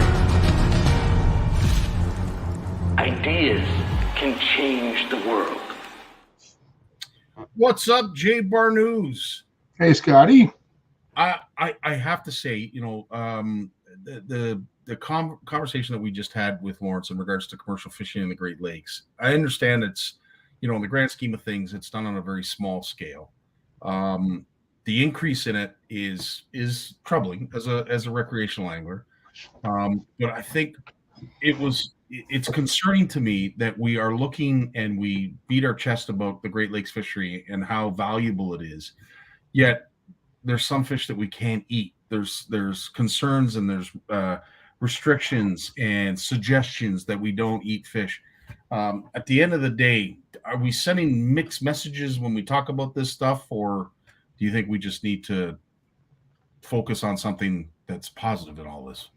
Well, I think the positive is in all this is, let's get out and go fishing. And a lot of it's about moderation, Scott. We've talked about this before, right? So, we can't avoid some of these things. Like there's naturally occurring chemicals in the environment that we can't deal with. And there's been a lot of other things mentioned tonight. And I think that moderation is key. And I think that if you selectively harvest the fish you're after, okay, don't keep the largest ones, not just from a health standpoint, but also from a fish reproductive standpoint, right? We've talked about that. And, but the message here is, as CFNers, is we need to go fishing. It's important for our own health up here, not just down there. Does that make sense? 100%. Right? Well said. Very eloquent. And George is making it even easier. Just go to Cooch. Just go to Cooch. Now, George, are your ears burning? Because I talked to some of your colleagues on Sunday on Lake Simcoe, George, and I asked Christy, who was doing the Creel survey north of Keswick, and I said, "Can you add a footnote to my survey form for George to let him know that I was fishing Lake Simcoe and I wasn't anywhere near his beloved Lake Nipissing?" She said gladly. Actually, we had a great time fishing on where we went off of Cooks Bay on Saturday. Trevor and I with our good friend Brett Funston. He's a pro staffer with Pure Fishing, and had a good day. Caught a bunch of perch, caught a bunch of Cisco, Lake herring, and even caught my first whitefish of the season. Wow. A small one, which was cool. So we were catching these Ciscos that were like around 9 to 12 inches long.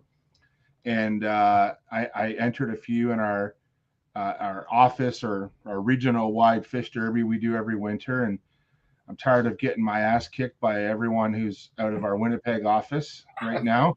I'm tired of all their beautiful ice fishing pictures.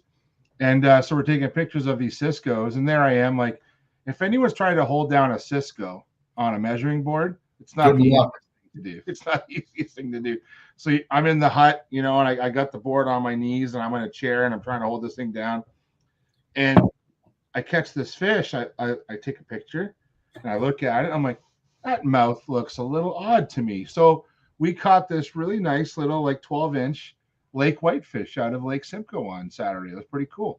So, interesting. And again, it was going to lead me to the segue of, if folks are fishing Lake Simcoe or any other Great Lake for that matter, is there I would say an aspect of each fish, whether it be Cisco or whitefish, that glares at you as the obvious difference between the two?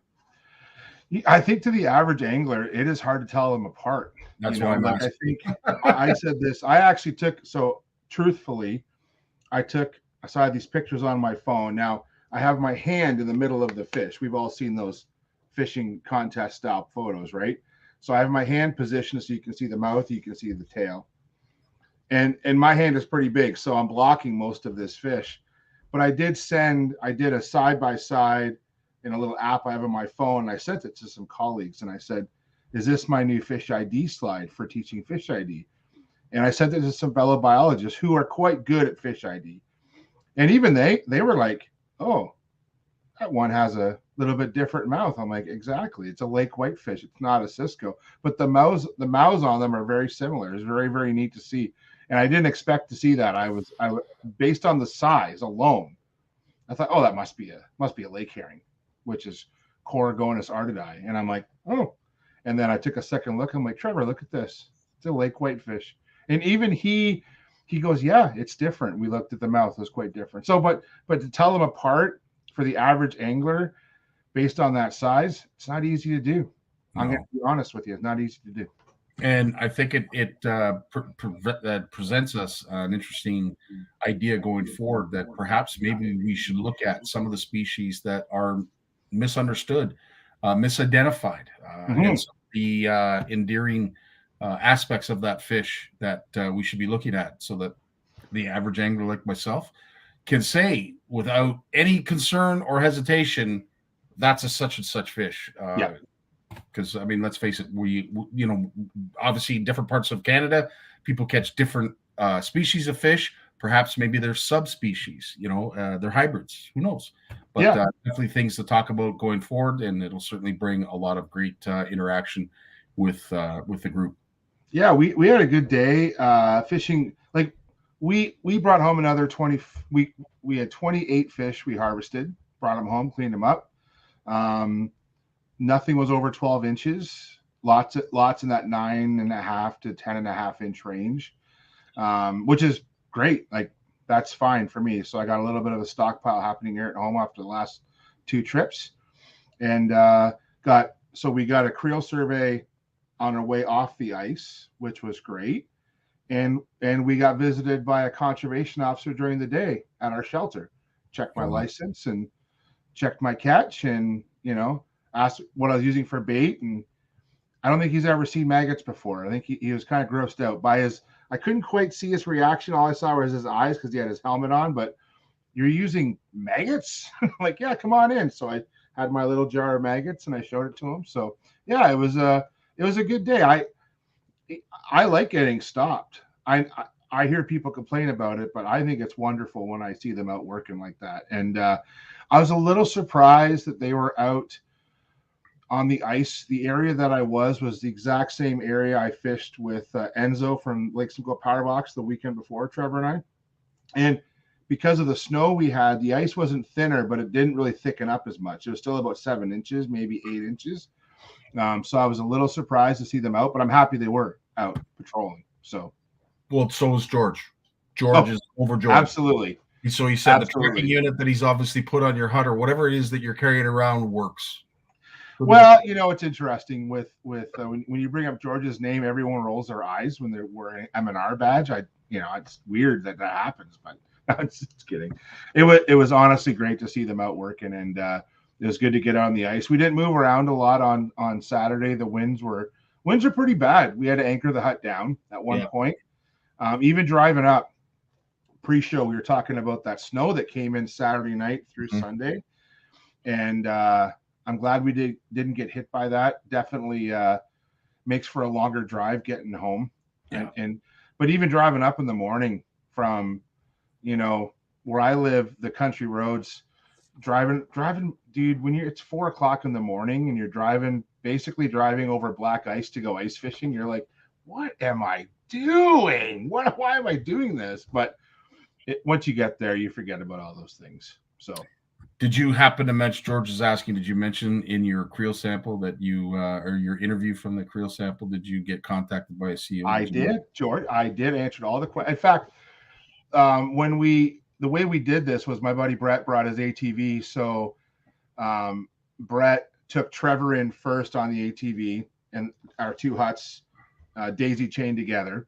And I just waited. I just started walking in. We weren't out very far, maybe about 3/4 of a kilometer. And then Brett came to get me. And when we came in, she was interviewing Trevor for the creel survey. And he's like, Dad, do I have a fishing license? I'm like, no, Trevor, you're exempt from I did joke that he has the all-you-can-eat license. And he looked at me kind of, what? And I said, no, he's not 18 yet. He's only 15, but he is like 5'10" now. So I guess it looks like he could, maybe he should have a license, but he doesn't. Long story short, we answered all her questions, and she didn't know where Delhi was. I just gave her my postal code. So I'm glad. And it was great. And actually, in a previous show, George mentioned they were asking questions about like electronics that we were using and things like that. So some of those questions came up. So it was great. I was happy to share my information. I was thinking about this too, George, since you're listening. It would be really cool to have some sort of angler diary program. I know we have the Angling Atlas, the My Catch app that does that, but it'd be really cool to have an online angling diary where we could enter our data into. I know that's another layer of work, but because a lot of us don't get stopped, but a lot of us would gladly share that information.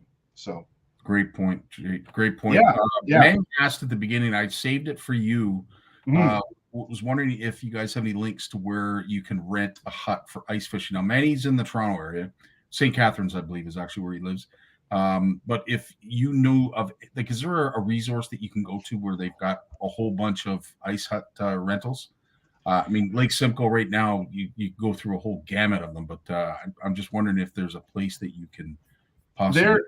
Yeah, you know what? I'm trying to think now. I know if you go to, so Manny, if you go to the Lake Simcoe message board, and there's also a Lake Simcoe message board Facebook page, they have links to all the different ice hut operators. And you know, what's great is if anyone's followed some of those pages, like they even list or will show ice thickness updates. And so what they do is around Lake Simcoe is all the operators share information collectively to say, Port Bolster, we have 8 inches, and Lefroy, we have 7 inches. And they do that collectively, and it helps everybody out, you know? So yeah, I think, you know what, Scotty, maybe what I'll do is there are a couple of links out there that list a lot of the operators for Southern Ontario, not just Lake Simcoe, but Lake Couchiching and, you know, Southern Georgian Bay, like Slaunch Donkeys Group. Maybe we could start sharing that on the CFN page now that we know the operators are out working. Yeah. And I think, because I even saw photos from the weekend, like I think Tim Hales has their huts out off Beaverton. Yeah. So we're, you know, as that ice is forming, we're seeing those hut operators get their show started, right? So which is great to see. I would say up until not this past weekend, the weekend before, it was pretty much confined to Cooks Bay, but now you're seeing some of the main lake outfitters getting more and more. Yeah, Jen Harlow's great example, Dave as well. So, you know, and you know, I even encourage CFNers in the fish off page, just share if you've been out with a hut operator and you had a good time and you want to give them a good review, share that information to the rest of the CFN community, because this is the time where we are starting to see good ice conditions. I don't see, like, some of the main lake parts of Lake Simcoe have a long way to go yet, but there are operators out that are operating safely. So if you want to get out, this is the time. Start taking advantage of it. And with the upcoming colder weather, it's only going to get better from here on. Yeah. But great question, Manny. Thanks for that, Jay, and everybody else who offered up a great suggestion. Now, when it comes to Manny, and I'm sure he's not going to be offended by me bringing it up, he has a special needs wife, and fortunately, she is in a wheelchair. With that in mind, do you know of any hut operators? Now, I know Tyler up at Slaunch Donkey, his setup is probably the easiest ice fishing I've ever experienced, in the sense that you're right there at the road. You drive out to your hut, they drop you off, and anyway, it's straightforward, very, very simple. But needless to say, when it comes to handicapped ice operators, I'm not sure if I know. I don't know of any offhand, but you know, and I'm not going to play any favorites here. There's some great operators out there. My experience taking out over the years, you know, taking out like senior citizens, like, you know, that have some mobility issues. I've enjoyed some of the outfitters that have the, you know, the more enclosed, like the Bombardier setups, you know, like over at Tim Hales and those guys over there. But the best thing to do is the operators they're very good at answering your questions. So give them a call. Yeah. You know, there's Jen right there. So give her a call, tell her what you're looking for and what you need, and they'll be happy to accommodate. Don't think that it's a burden. they're happy for the business, and they're definitely going to help you out for sure. 100%. Jen, thanks for all that information. Yeah, absolutely. Again, what Jay and I are going to be doing in segments upcoming on Mondays is something that we're going to talk about now, because I know you want to bring this up. Events, derbies, ice fishing tournaments, month-long winter fish fests, whatever. So event let's drop a couple in that are happening right now, and we'll do some updates. So there's one happening right now called the Wicked Walleye Tournament.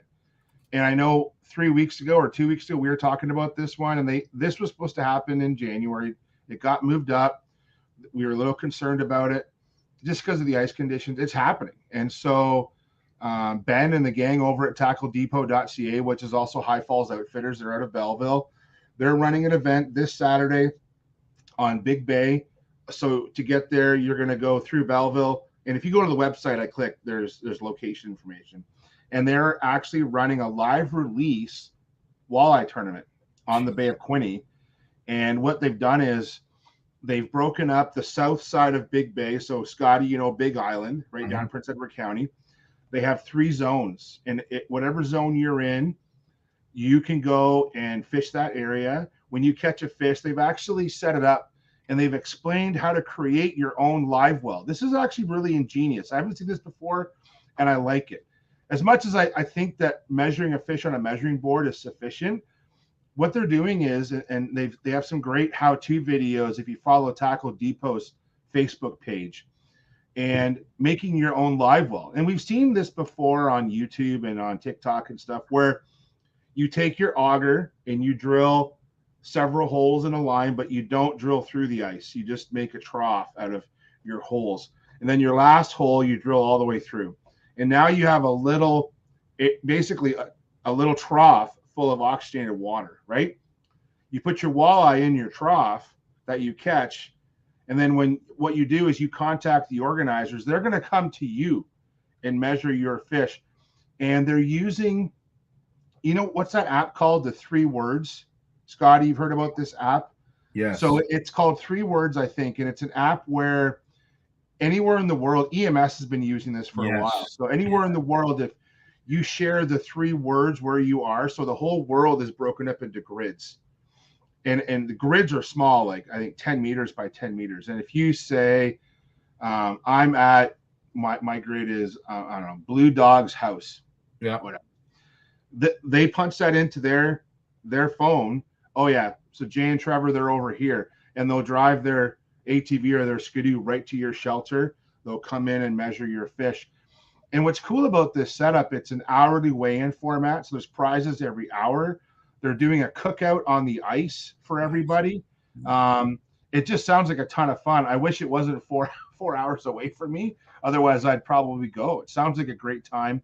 So I really, oh, there we go. Thank you, Steve, for sharing that. And by the way, now that this is up here, if you are ever concerned about being on the ice and being, lost, and you want to find your way back, we're on these big open lakes.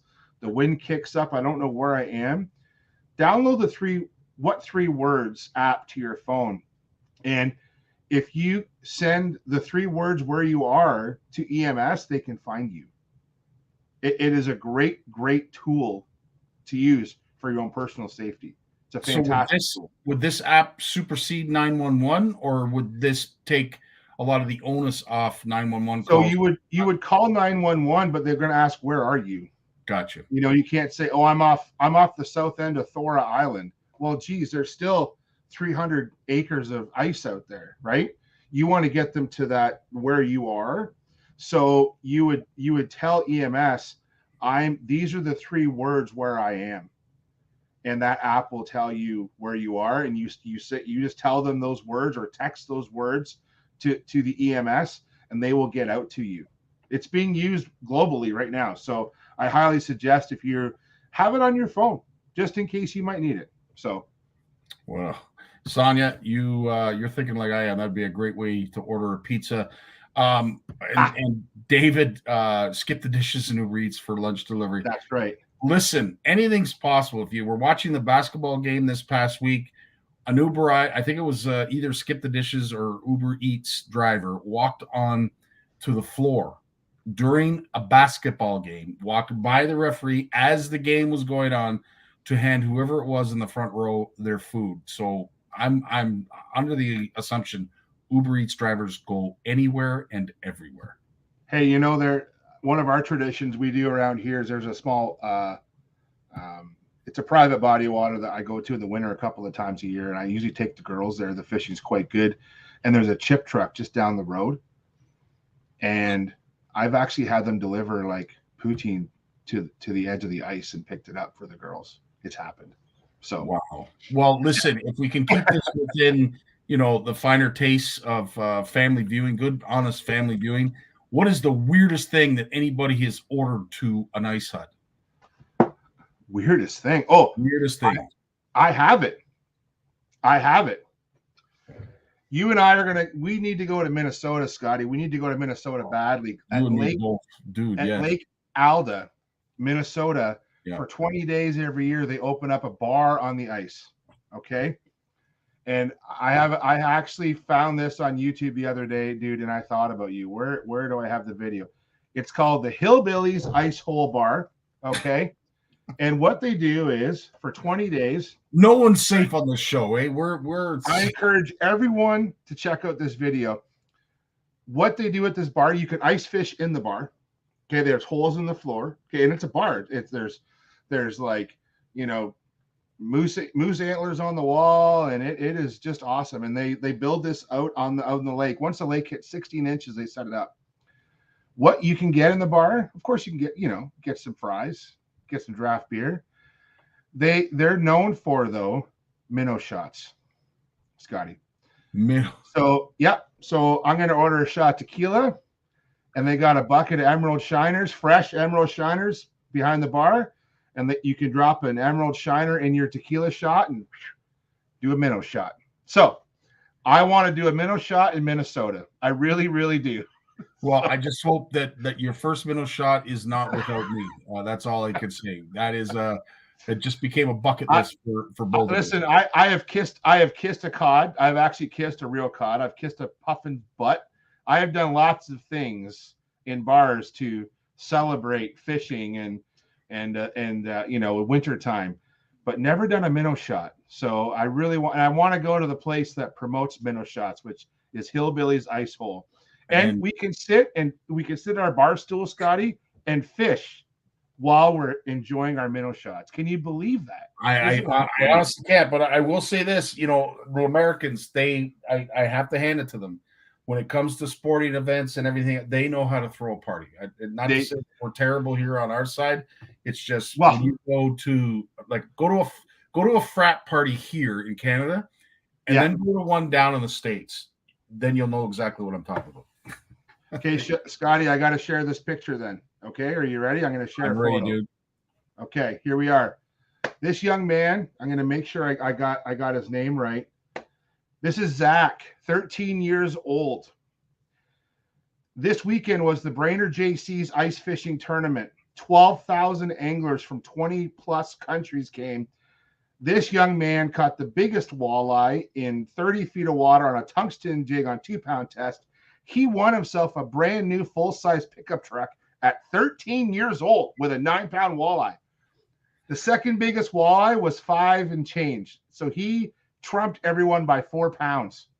This young man. So congratulations to Zach. What a fantastic fish that he's got. Now, you know what? And I hope that he was able to take those prizes home, because I know some events say that you have to have a valid driver's license in order to accept the prize. Please tell me they let him take it home. Well, and they did actually. So the reporters, the stories that I read, a couple different stories, and basically, it's his truck. It's his. He can do what he wants with it. Like, it's up to his parents or his guardians, whatever. So Zach won a pickup truck this weekend. Now, the second part of this story is check out the dude behind Zach. Like, well, I was just saying that. I was just doesn't Jim need a hat like that? Like, doesn't Jim need to wear that? Please can't tell me he took home the commemorative wildebeest in the back there. Holy God. I couldn't get my eyes off it. I'm like, that is a beautiful fish. What isn't that amazing? Isn't that amazing? Yeah. Oh man. So hey, like congrats to Zach. That was great. So, but yeah, and there were so many great anglers. And I'm going to show. I'm going to see if I can find another picture here that I can share with you guys.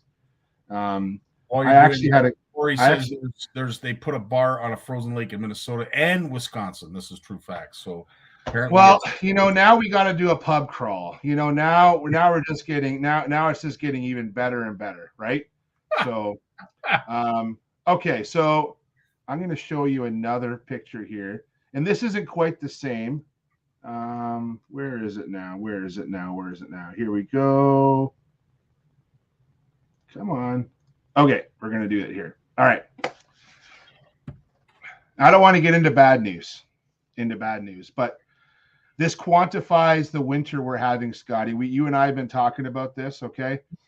This is what's happening in the Great Lakes right now, the Great Lakes area. So right now, this is since 1973, we have probably the 4th or 5th warmest winter on record based on ice cover. At this point last year, we were around 25 or 30% ice cover for the entire Great Lakes.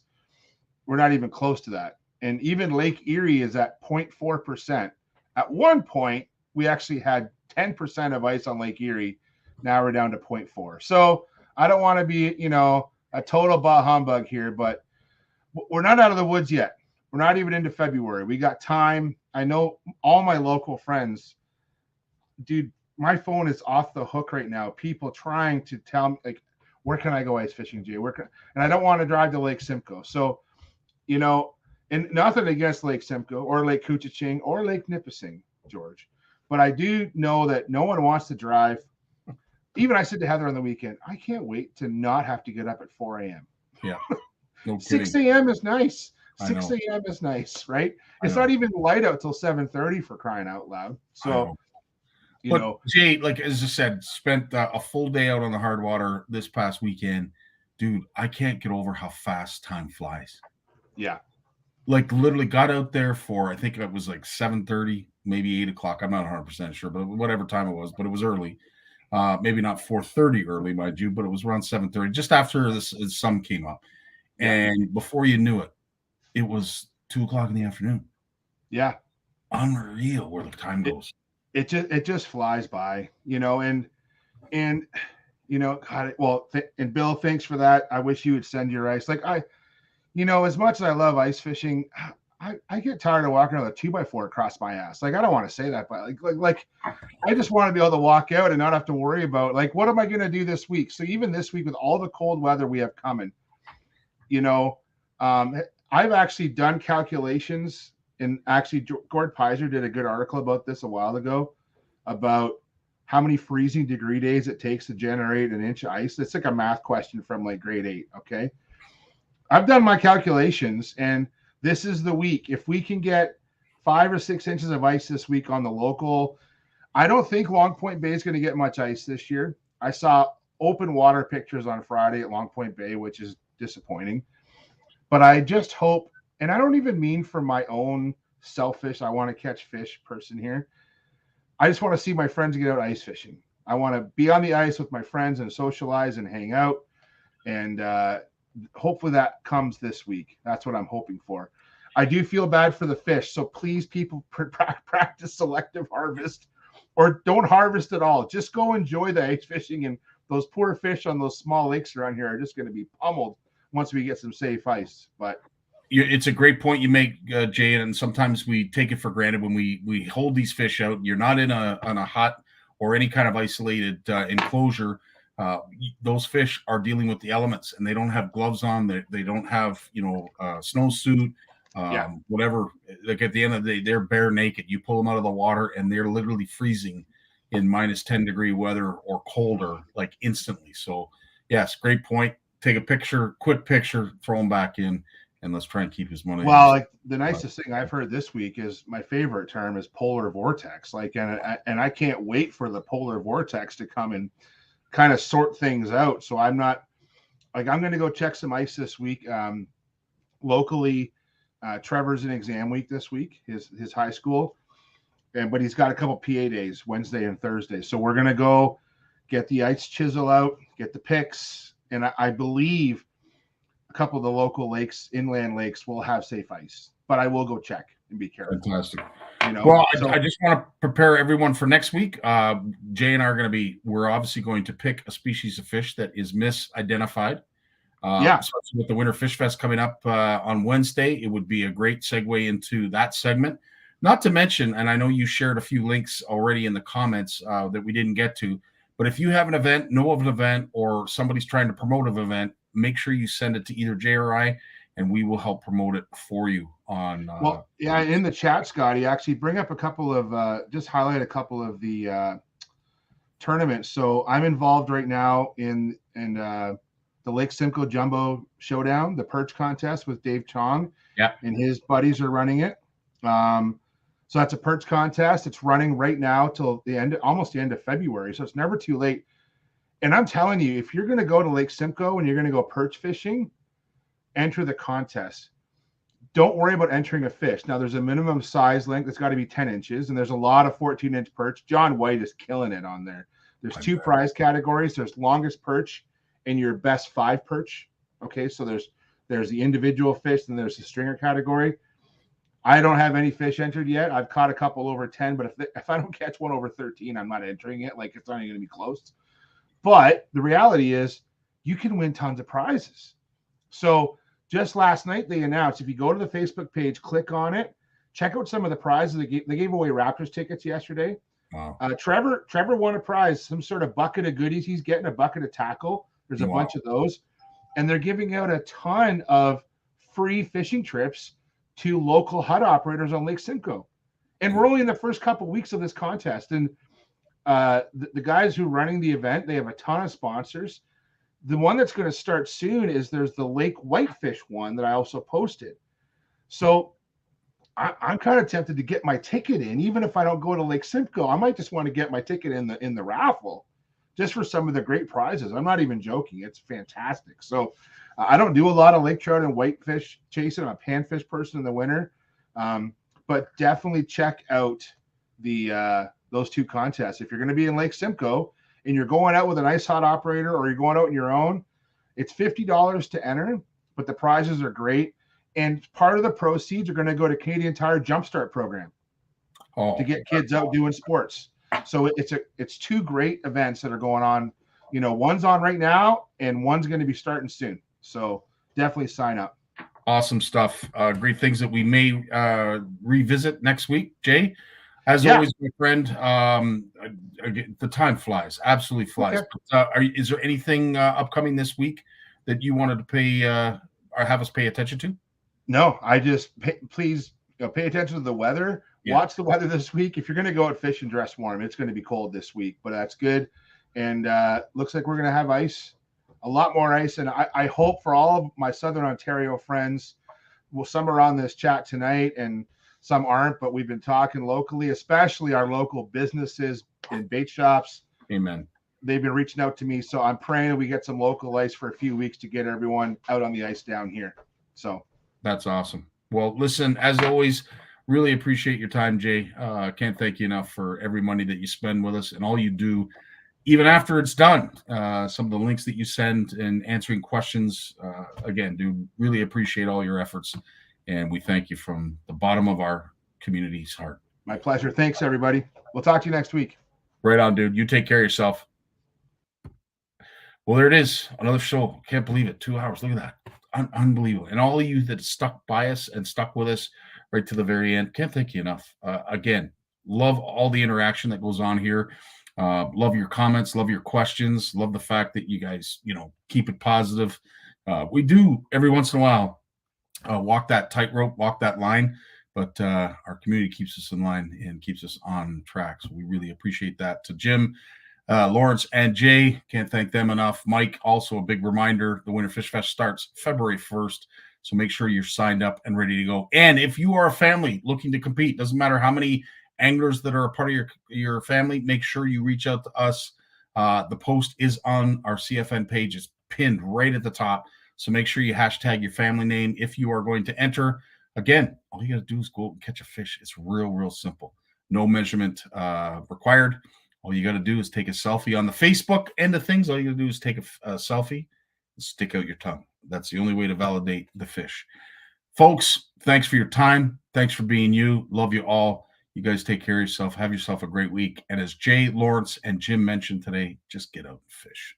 Just fish, baby. Dave, it's time, buddy. Take us away. All the best. Cheers. Well, as much as I hate to admit it, I guess we've run out of time. So I've enjoyed it, but I'm going to do something I haven't done since season 1. Turn out the lights. The party's over. They say that all good things must end.